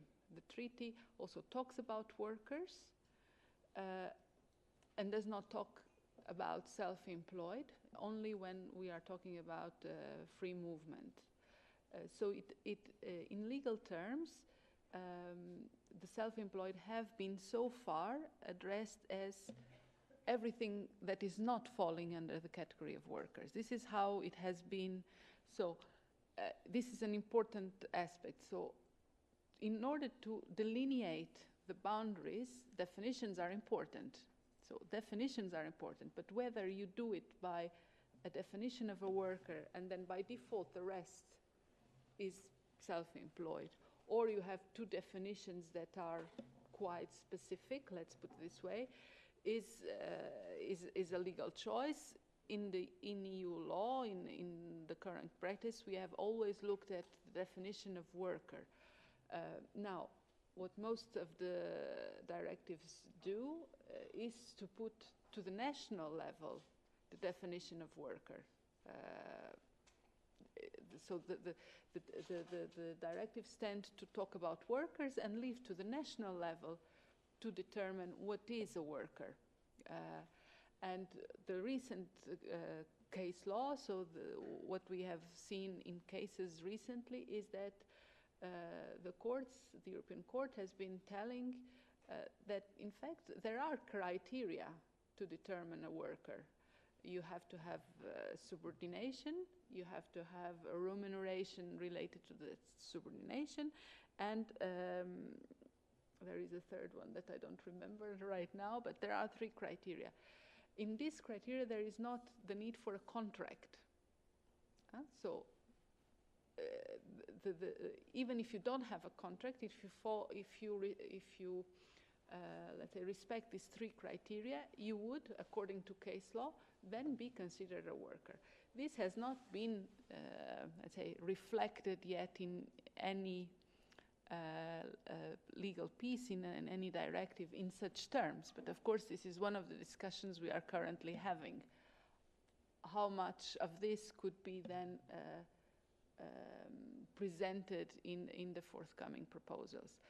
Obviously, for people who, for example, are in the platform economy and currently have the legal status of self-employed, even if there is a subordination or they have one main client, which is, and there is a remuneration for this economic activity. If you would put these 3 criteria under the notion of worker, these people would fall into the notion of worker. And so there would be a shift in terms of their legal status from what is now self-employed into the worker. So this, of course, would bring some clarity into the current situation. But these are things that are currently being studied and discussed. What I could also maybe say on the subsidiarity point is that the treaty, when it comes to labor law and social protection, has different limits in a way. In terms of labor law, so for example, in the case of the written statement directive and its revision, there is, of course, an issue of not disturbing the financial equilibrium of the member states and so forth, but the voting in council would be of a qualified majority. And of course, this gives a certain leeway for negotiations and capacity to, let's say, discuss the details and find compromises. In what it comes to social security, there is a clear reference in the treaty that the fundamentals of the design of social protection schemes are competence of the member states. So then is an issue of legal interpretation. What do we mean by fundamentals in the design of social protection schemes? That is a legal question. How far can you go? And then you have unanimity as a vote. So our understanding right now is that we would not be able to go further than setting policy goals and looking for outcomes when we would come to the rules of the schemes and the specific parameters in the design of social protection schemes. It would be far more difficult for the EU to set some minimum standards, because this is clearly taken out from EU competence by the treaty. Thank you very much. Esther, are you ready? Oh, thank you, Chair. So, of course, nobody's suggesting to stop platforms. No one's suggested that. Yep. What we're saying is that platforms should be obliged to live up to their responsibilities.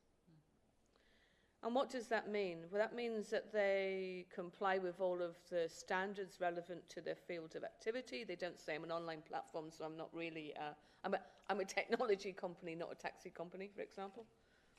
If you're operating a taxi service, you have to meet all of the responsibilities in that sector.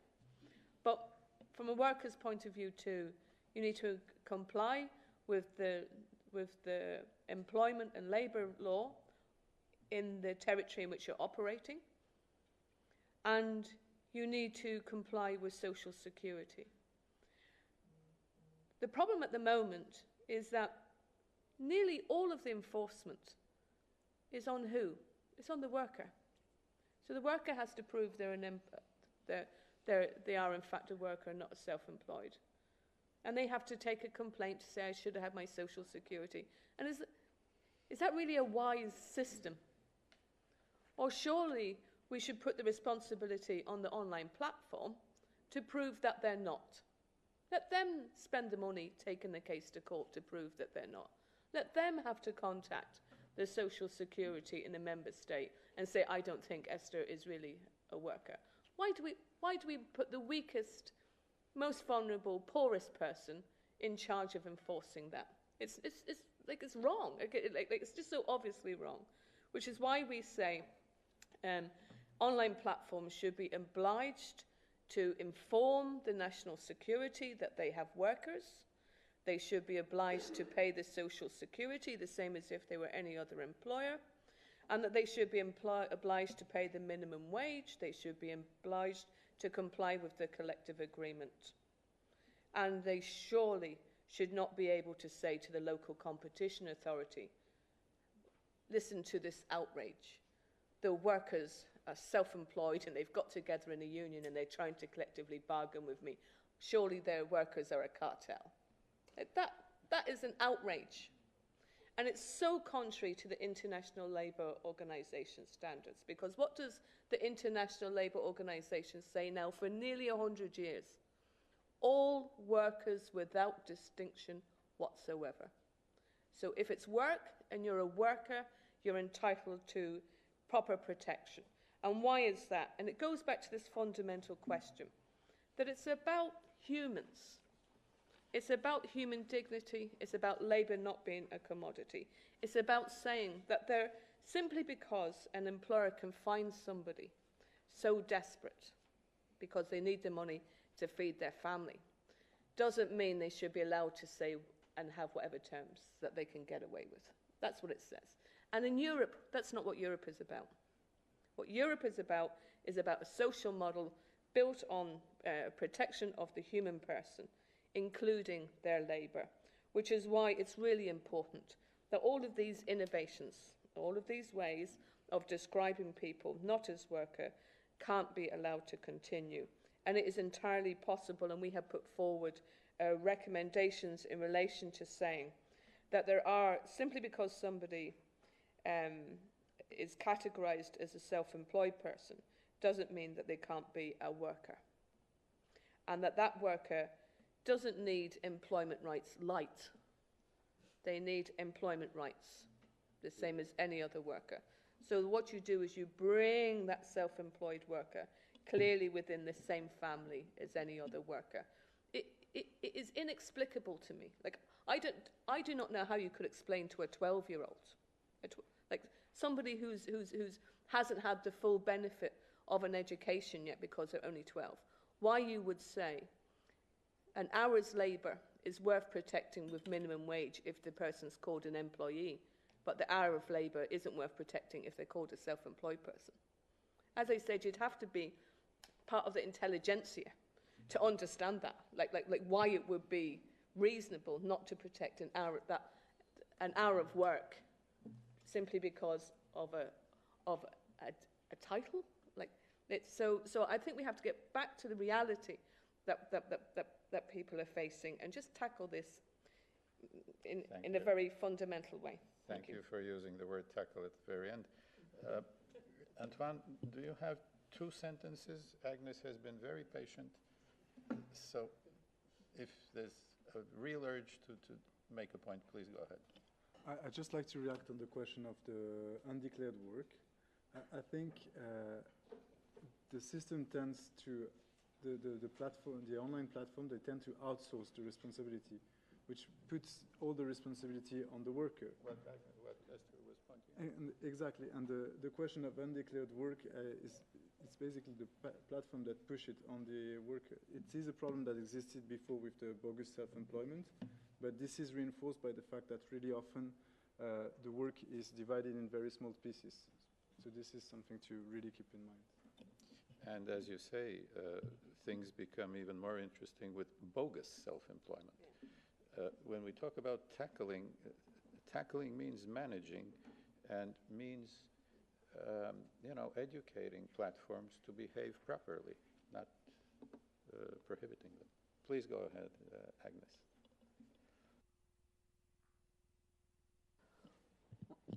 Yeah. Well, thank you very much for the opportunity to present my thoughts here. We've heard much about the future of work, but I want to put a different perspective on this discussion and talk about the future role of trade unions and worker representations. Maybe just a few words about where I come from. I come from Austria, from the Union of Private Employees, which is a trade union organized along job status and not so much along industry, because we have more than 250,000 members. And maybe those of you who know German, they see Digitalisierung mitgestalten. We raise the claim that we want to be co-creators in the shaping of the digital economy and the workplace. And my own position there is the role of an innovation manager and being responsible for the digitization topic. So in the next 15-20 minutes, I want to share with you my views on the future role of trade unions. And actually, I want to stress that I'm deeply convinced that trade unions have not at all become obsolete or something, and that they are needed more than ever.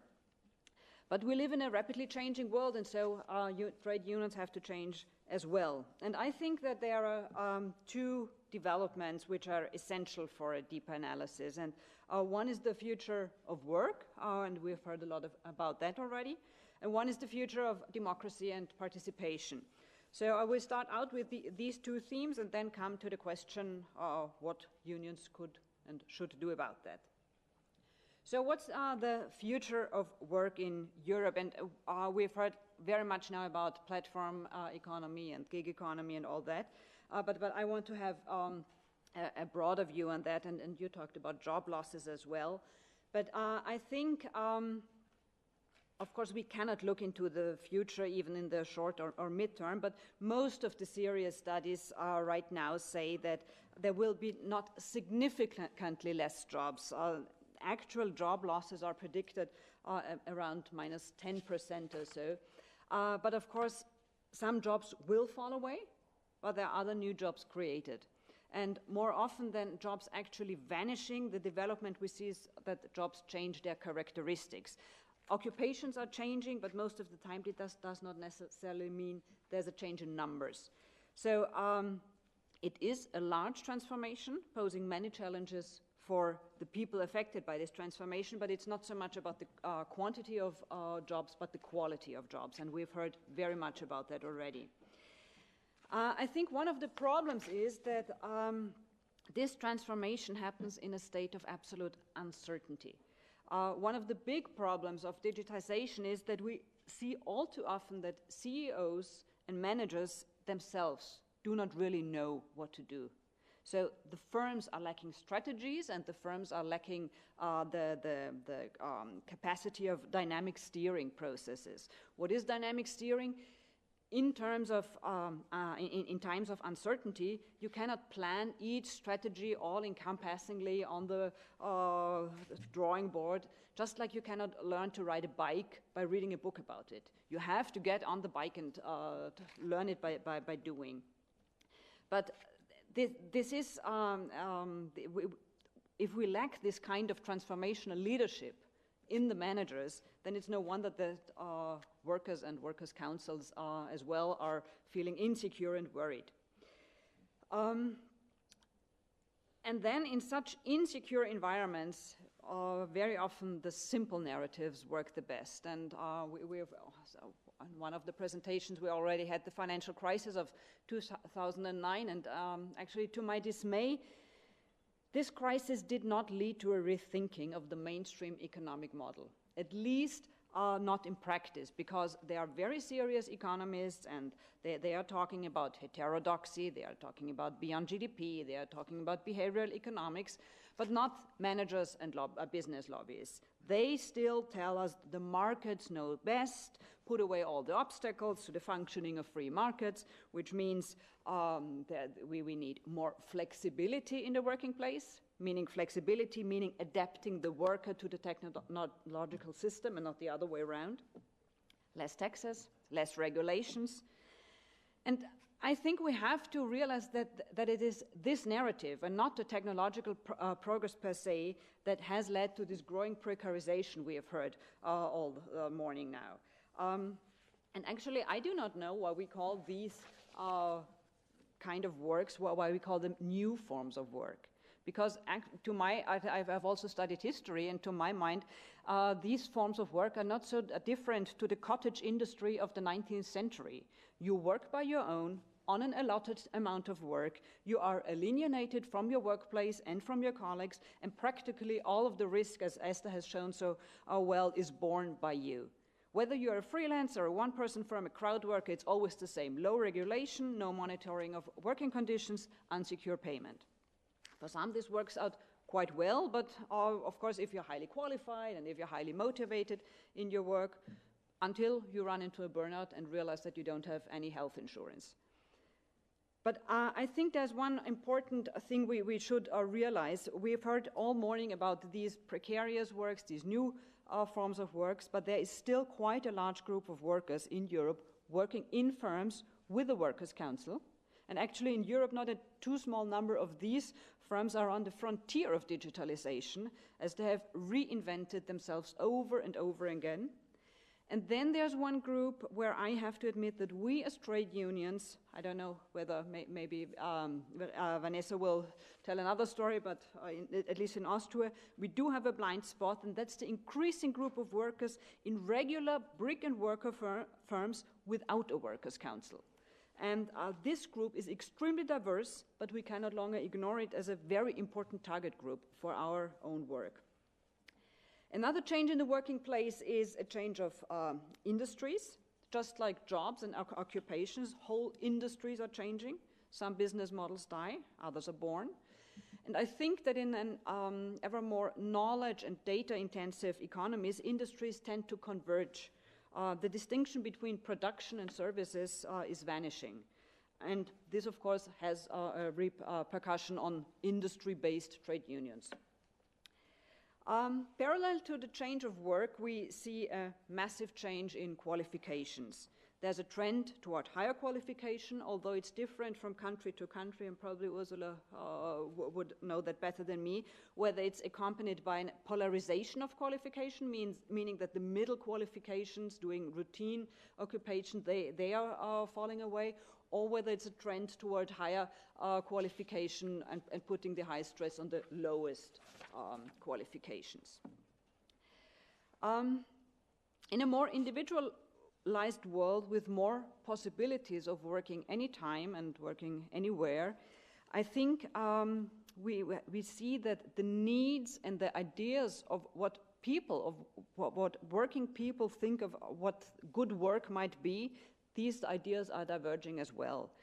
There are those who think it is great that, that they can have their emails 24/7, and there are those who insist that they want a time when they cannot be reached.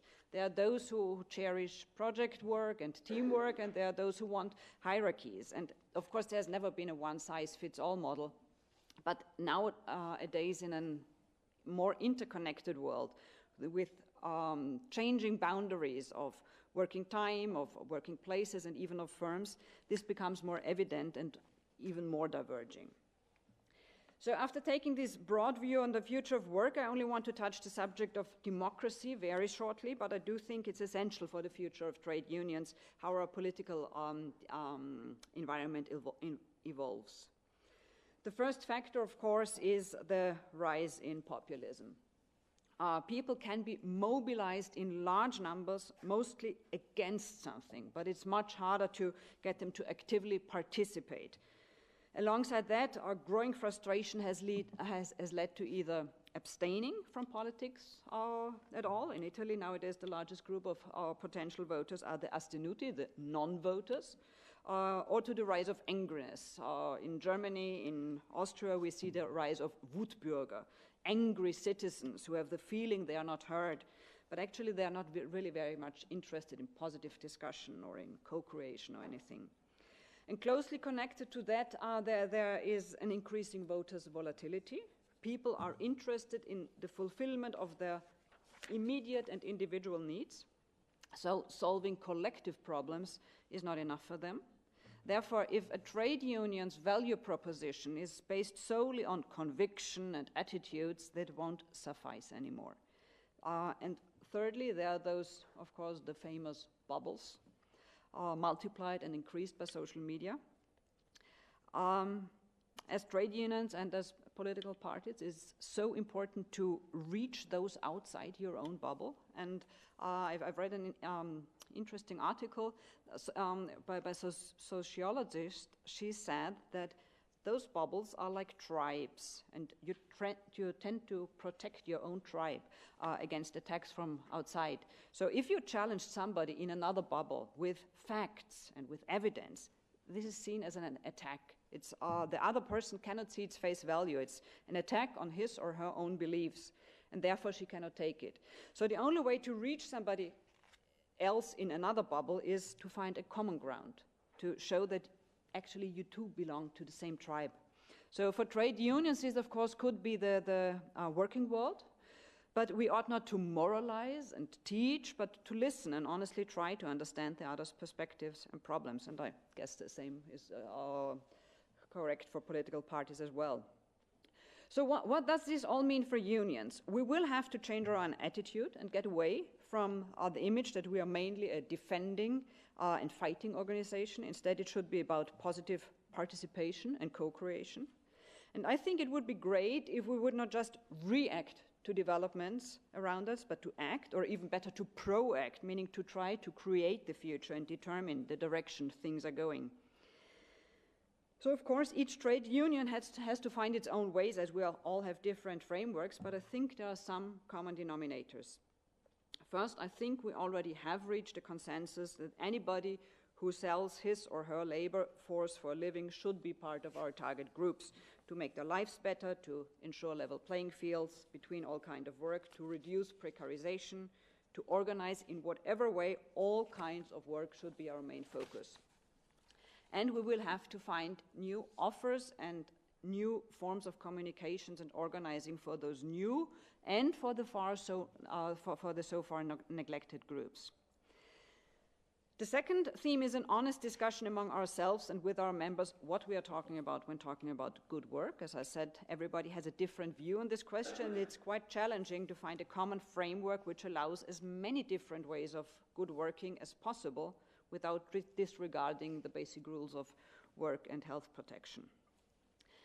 The third question is change management. At the start of my keynote, I talked about the need for dynamic steering in times of uncertainty, and of course this is, for unions, it's important as well. We have to empower our work councils and the trade unions and give them the skills to manage change in their firms and in their organizations. They have to be able to be on par with their bosses when the question of organizational change or of implementing a new business model arises. What are the consequences for an organization? How can we implement a human-centered change?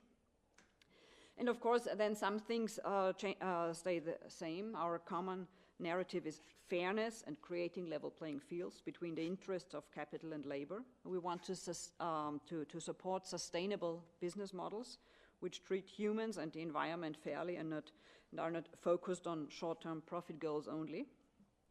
And of course, we can go into all of these themes during discussion. So for my last slide, I've prepared a small wishing list, as given that the festive season is coming. Maybe I will repeat some of the demands we have already heard, but I have 5 wishes how the EU institutions could support trade unions to my mind. So first, there should be a European-wide right to vocational education. In a changing world, we have to give the workers the right to change and develop as well. And to my mind, it's very important that such a right is not only meant for trainings, but for learning as well. And by this I mean that all too often we see that workers are trained for a specific system, that the human is adapted to the system. But this way we will not get workers to be resilient and empowered. Therefore it needs learning, opening your mind, getting better in questioning things, being more capable in processing and in evaluating information and so on.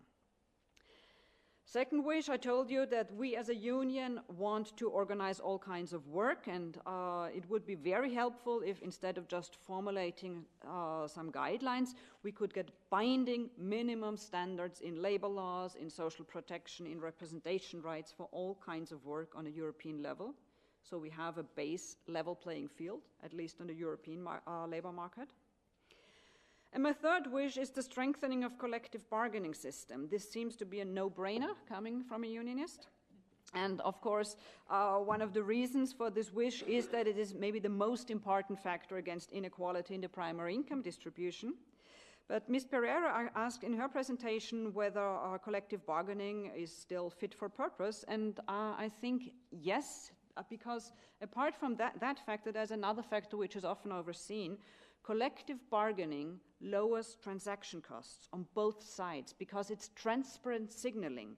And so it increases the resilience and increases the ability of workers to move on the labor market because you can better compare 2 jobs and you know yourself's value on the labor market. My fourth wish is competition law. Here there's the need for at least 2 adaptations. One is in connection with number 2. If we want to organize all kinds of work, it must be possible for one-person firms to bargain income collectively without getting into conflict with competition law. And the other one is that we will have to move much faster to curb the market power of IT giants. To my mind, we should find a way of defining the commercial collection of data as an economic activity, even if there is no immediate monetary transaction involved. And these economic activities have to be taxed accordingly. And one of you said it already, Europe is a market of 500 million comparatively well-off consumers. So I guess we do have enough power to determine the rules for firms wanting to profit on this market. And this finally brings me to my fifth wish. I'm glad that there are undertakings to define a common corporate tax base, but I would sincerely wish for not only a common tax base, but also a common tax rate, so we stop undercutting each other. I'm absolutely certain that digitization has the potential to make people's life better. But for this, it's necessary that we organize the change in a way that everybody profits from it. And this transformation will cost something, and not too little, for education, for the compensation mechanism, for infrastructure, and so on. So in a fair world, In an inclusive and sustainable European digital welfare model, today's winners will have to share their profits with everybody so that in the end, everyone's a winner. Thank you.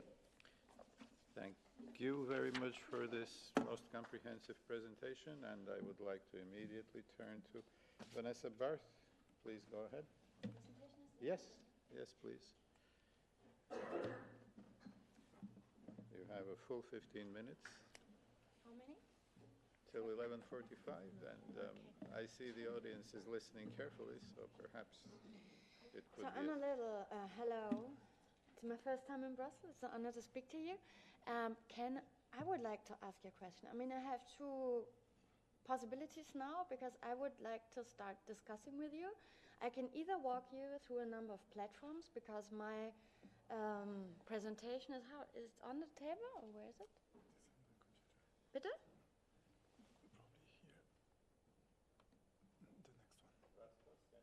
Yeah, I have no idea where it is. Probably one of those. Okay, I've got it.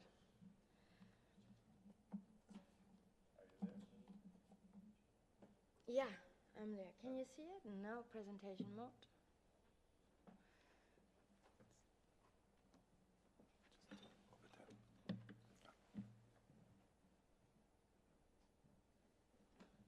Okay, we have two alternatives. First, I can walk you through a number of platforms to show you the variety. And I think the most important issue in my approach to the whole topic is why do so many people engage in this kind of work? I mean, you have worldwide differences. You will have countries, where people don't have a choice. But in Germany, where we have a good employment situation, but there are many, many people who use these platforms and they love it.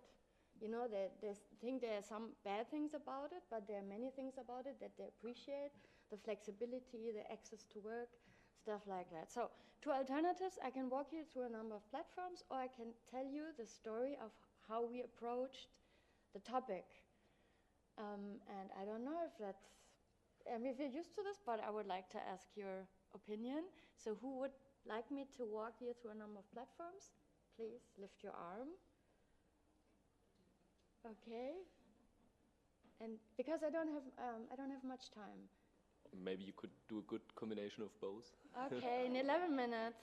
Okay, good. I'll do a combination of both. So the first I'm showing you here is CrowdGuru. It's a so-called microtasking platform in Berlin based. And they do, for example, something that is getting really important. They do algorithm training for autonomous driving, which is it's a very growing field. It's very important. I mean, what they do actually is teach the algorithms to recognize street scenes, what you can see here. They can, they will tell their computer, okay, this is a street lamp, this is a person, this is a car. You can do it in different ways, but this is a field that we as IG Metall are going to look into much closer because the whole automotive industry is really, really, really very much into this, and we're talking about millions of money that is put, because I mean, you need all the topic of artificial intelligence is a huge topic in the mobility sector, and the German automotive companies are one of the big requesters for this kind of works. We have, as far as I know, 3 platforms in Germany who offer that kind of stuff, but the biggest part of the work goes to US-based or Australian-based platforms and is done in Asia and in Africa. So that's, one aspect of complications. So the second platform here is my little job. From a legal standpoint, probably correct, because they're only engaging students. So the platform will ask you, if you register as a worker on the platform will ask you for your university email address. So they only have people registered there who are officially registered as students. So, I mean, the whole system of social security and stuff is safe as long as the registration system at the universities is correct. We all know that there are some areas where it's not always correct, but my little job is doing, I mean, the idea of my little job was, as a German platform, the idea was, why should students work, let's say, in a cafeteria or in a restaurant? Why shouldn't they work in their field of studies? So you find people who make translations, who make marketing issues and stuff like it. I once, I mean, we always test the platform, so I made a very funny experience. I put a job inside. I wanted somebody to translate a CV from German into Arabic to show it to a Syrian refugee, what a CV is about. Right, so I did it Sunday evening, I have to admit. I thought that it would take quite long, right? And I put it down, and then you can say, okay, you want an expert or you're a starter or a medium expert, and they suggest you money. So I said, okay, a CV, I mean, I work for a union. I really wanted to make a decent payment, right? So I said, okay, a CV is basically data and names and locations. It's not so complicated.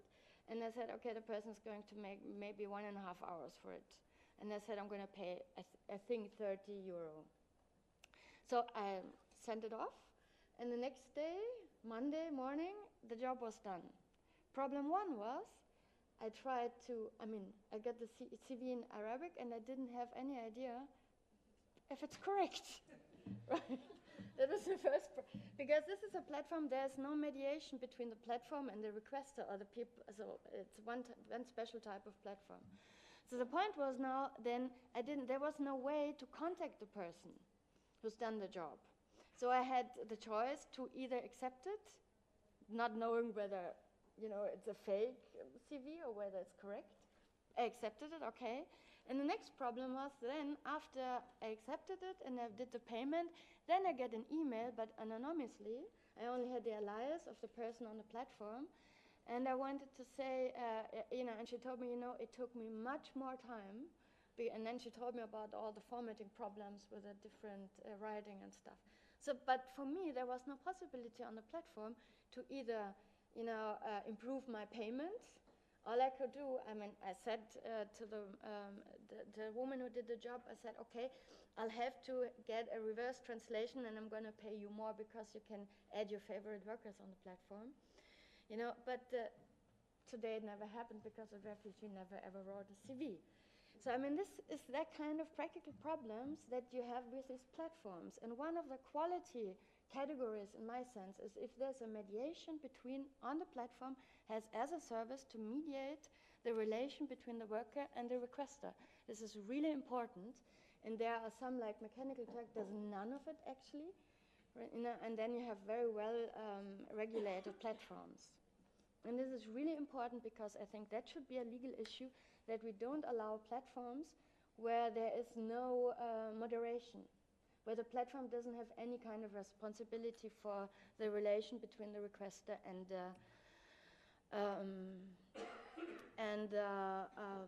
Auftraggeber. So this is Yovoto, an interesting platform as well, German platform. The founding story of Yovoto was completely different. It was founded by a young design student and a computer science student, and he founded it 10 years ago. And he said the idea is that if you are a designer and you want to get into the work market, you won't get a good job because the agencies pay little. It's advertisements, agency and stuff like that. And probably you won't get a contract. You'll work a year for free. We have this construct of volontariat. I don't know whether you know it. So actually you work for free or for very little payment for a year or so. And he said, I want to provide young designers with the opportunity to learn and get access to good jobs that they can put on their resume. This platform, they vary now. It was in the beginning, it was a design platform. They do technical development. I don't know whether you can see it. They have a project from Sennheiser. They also do technical development, and this is what is called an innovation platform. So it's crowd creation, they call it. So, and they have, their idea is to launch a worldwide minimum wage of 40 euro worldwide. And the idea is also that they say, a lot of platforms do have, because I think it's important to define who is employee and who is self-employed, but it's not going to solve all the problem, because there's an international research done on from a legal standpoint, and from the Hugo Sinsheimer Institute in Frankfurt and Amsterdam. And the finding is that in all of the platform, you'll find all type of workers. You'll find self-employed, you'll find employed, you find anything. So it's not going to solve all the problems. And a lot of platforms react to that already, that they create different sectors within the platform. So for example, Upwork, which is one of the biggest e-lancing platforms, has already a sector within the platform where they can offer clients, if they want a long-term relationship, with workers, that they, get an intermediate agency work construction, so that the people are agency workers. So from a legal standpoint, that it's going to be safe. So the first lesson is that it's a very, very various field. A lot of differences. And of course, as a union, our main issue is the topic of access to the platforms and the right to organize for the people who work on the platforms anywhere where they are employed or agency workers or self-employed. Because, in our experience, there are many, many reasons to work on the platforms. The most reason is always the income, even on the people who have a social security system, and the wages are really low. I will show you some figures then.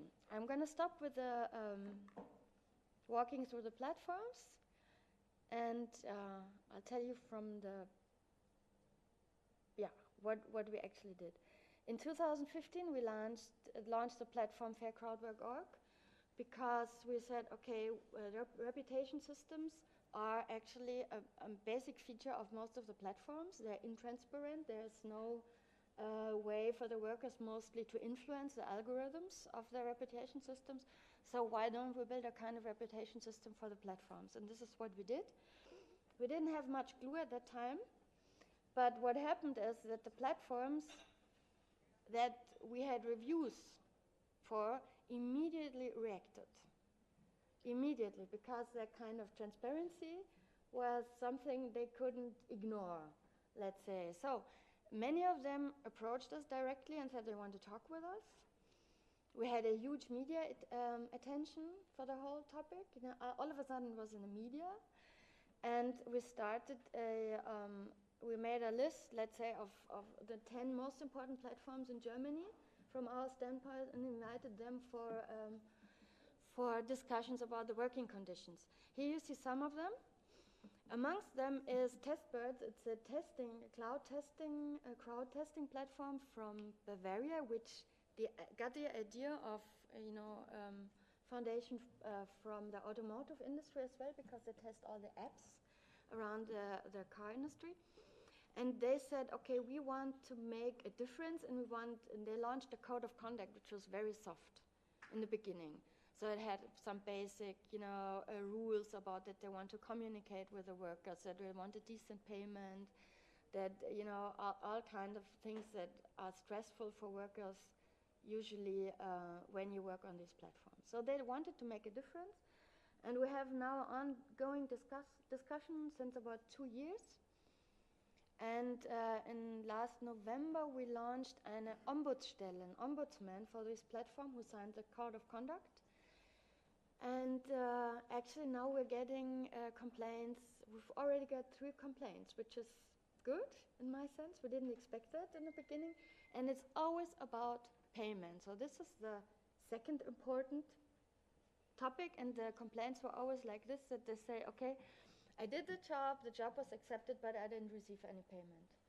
And then then you have to find, it goes like this, that we get the email, and there's a law person also, and then there are delegates from the platforms and some workers who decide what's going to happen. And the point is always that the design of the platforms is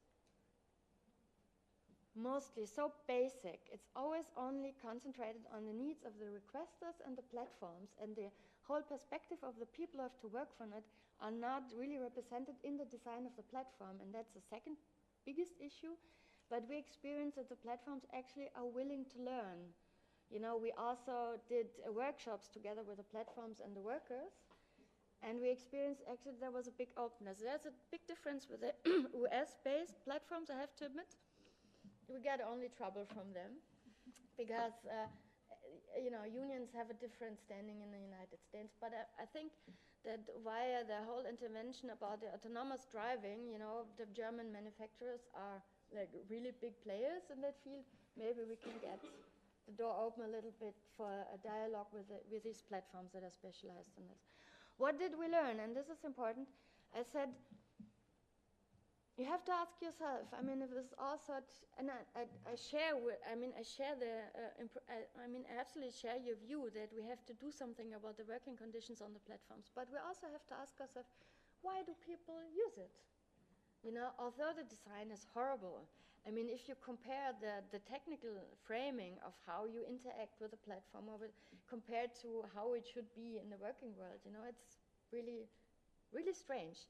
You see that it's designed by technicians, But a lot of people do it, and I mean, if I look at the workshops that we had with the workers, you'll have a housewife who has a social security via her husband. You'll have students, you'll have people in different transitional statuses because they're looking for work, and for the time being, they use these platforms. You have people who want to live in areas where there's no work. They need the variety, the flexibility. It was in Wolfenbüttel. It's an area in Germany where there's actually nothing.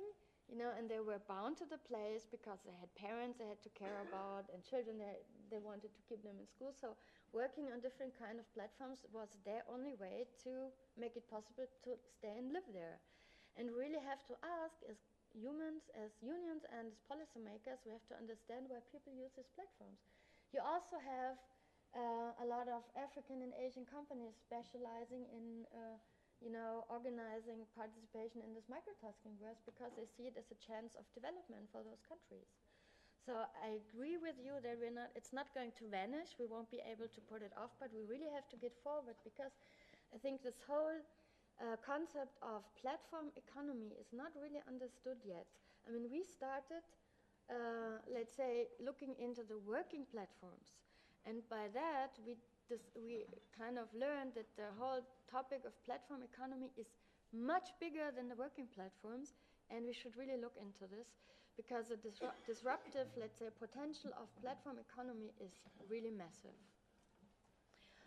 So, I can, and I would also say that, I mean, all the people that I experienced are very highly skilled.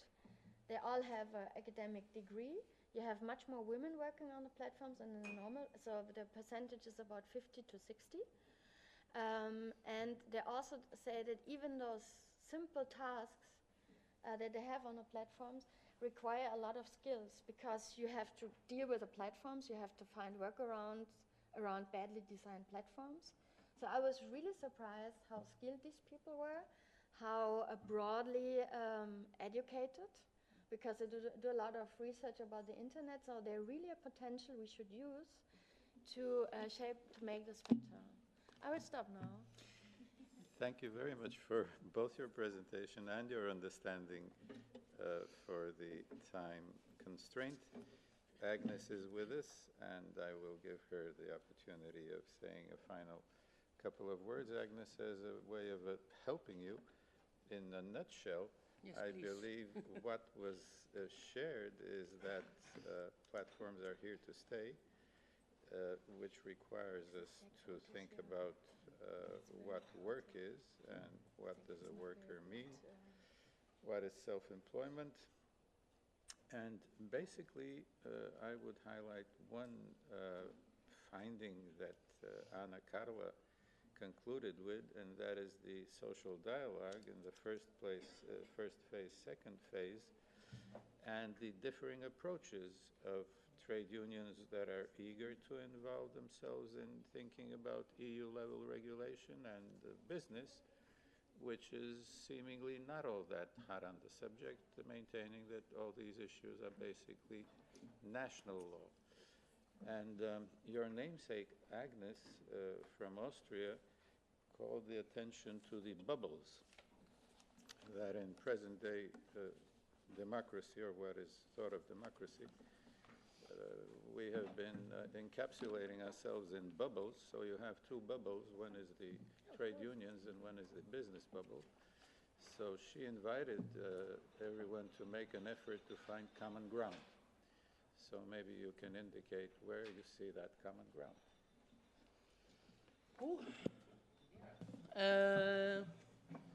I think I'm a little bit overstretched then if I should be the one to find the common ground, although I must say that, of course, the new proposals coming from the Commission later this year on the written statement directive, and as I understood in the early part of next year around social security, access to social security, needs us to take some common decisions. And I think indeed if both bubbles don't interact, then of course we from the European level and the European Parliament are going to respond to the proposals. But I must say, like I said in the start of the meeting, coming from the Netherlands, I know quite well how difficult it sometimes is to indeed have some common definitions about what is a worker, what is a self-employed, what is a bogus self-employed. It's also sometimes difficult that self-employed,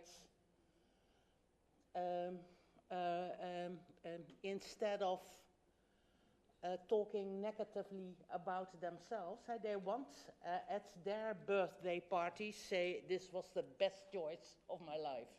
Even if it hasn't been, even if you are forced in self-employment, you're rather to your neighbors and to your relatives saying, no boss anymore, that was the best choice of my life. And there I see this difficulty for, let's say, for instance, the trade union movement. I have a background in the trade unions in the Netherlands.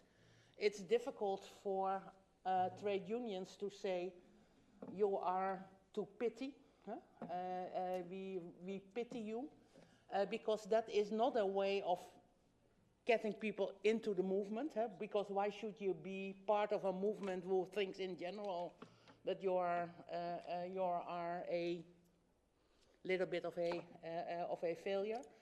But on the other hand, it's also very clear that although perhaps in the direction of your neighborhood and your relatives, you want to present yourself as a success story, it's also clear from your survey, from the survey I saw from the European Commission, that there is really big holes in the fabric of the social welfare state, which in work 4.0 or society 4.0 confronts people with big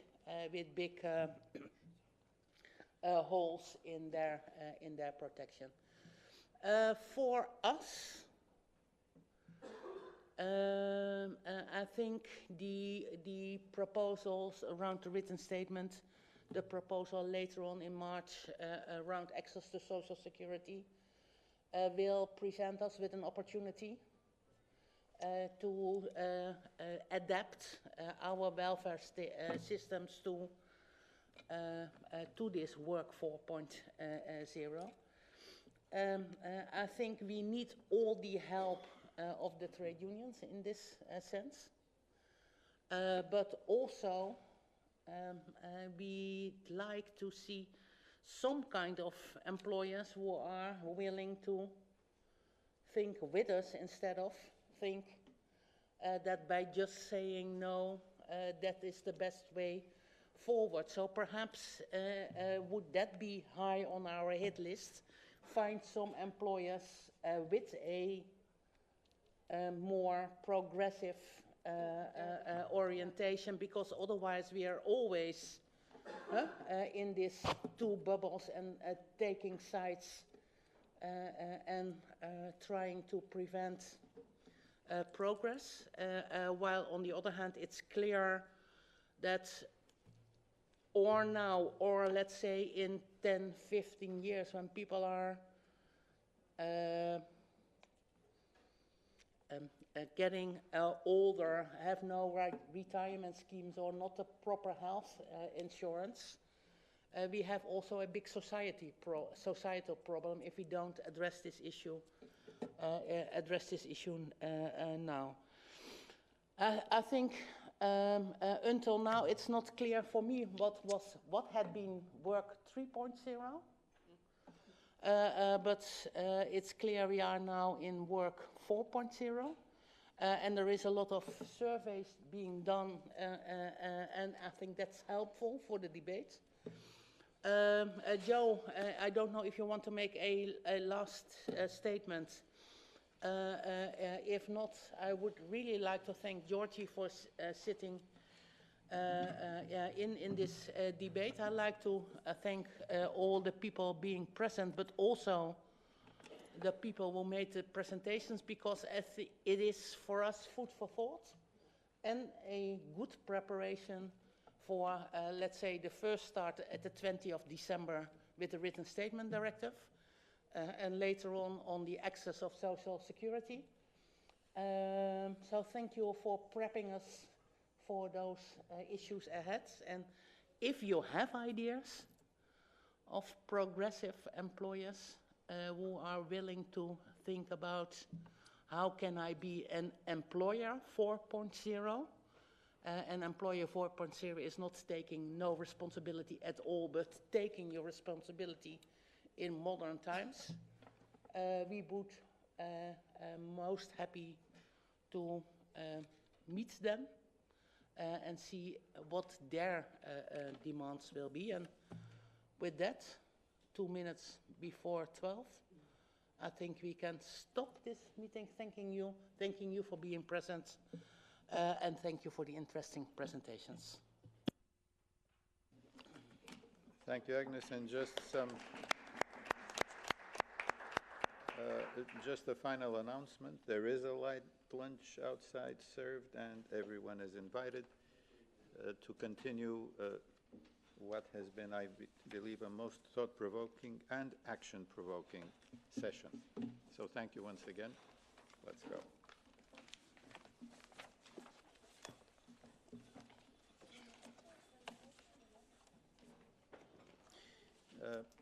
Václav, what about the presentations on the laptop?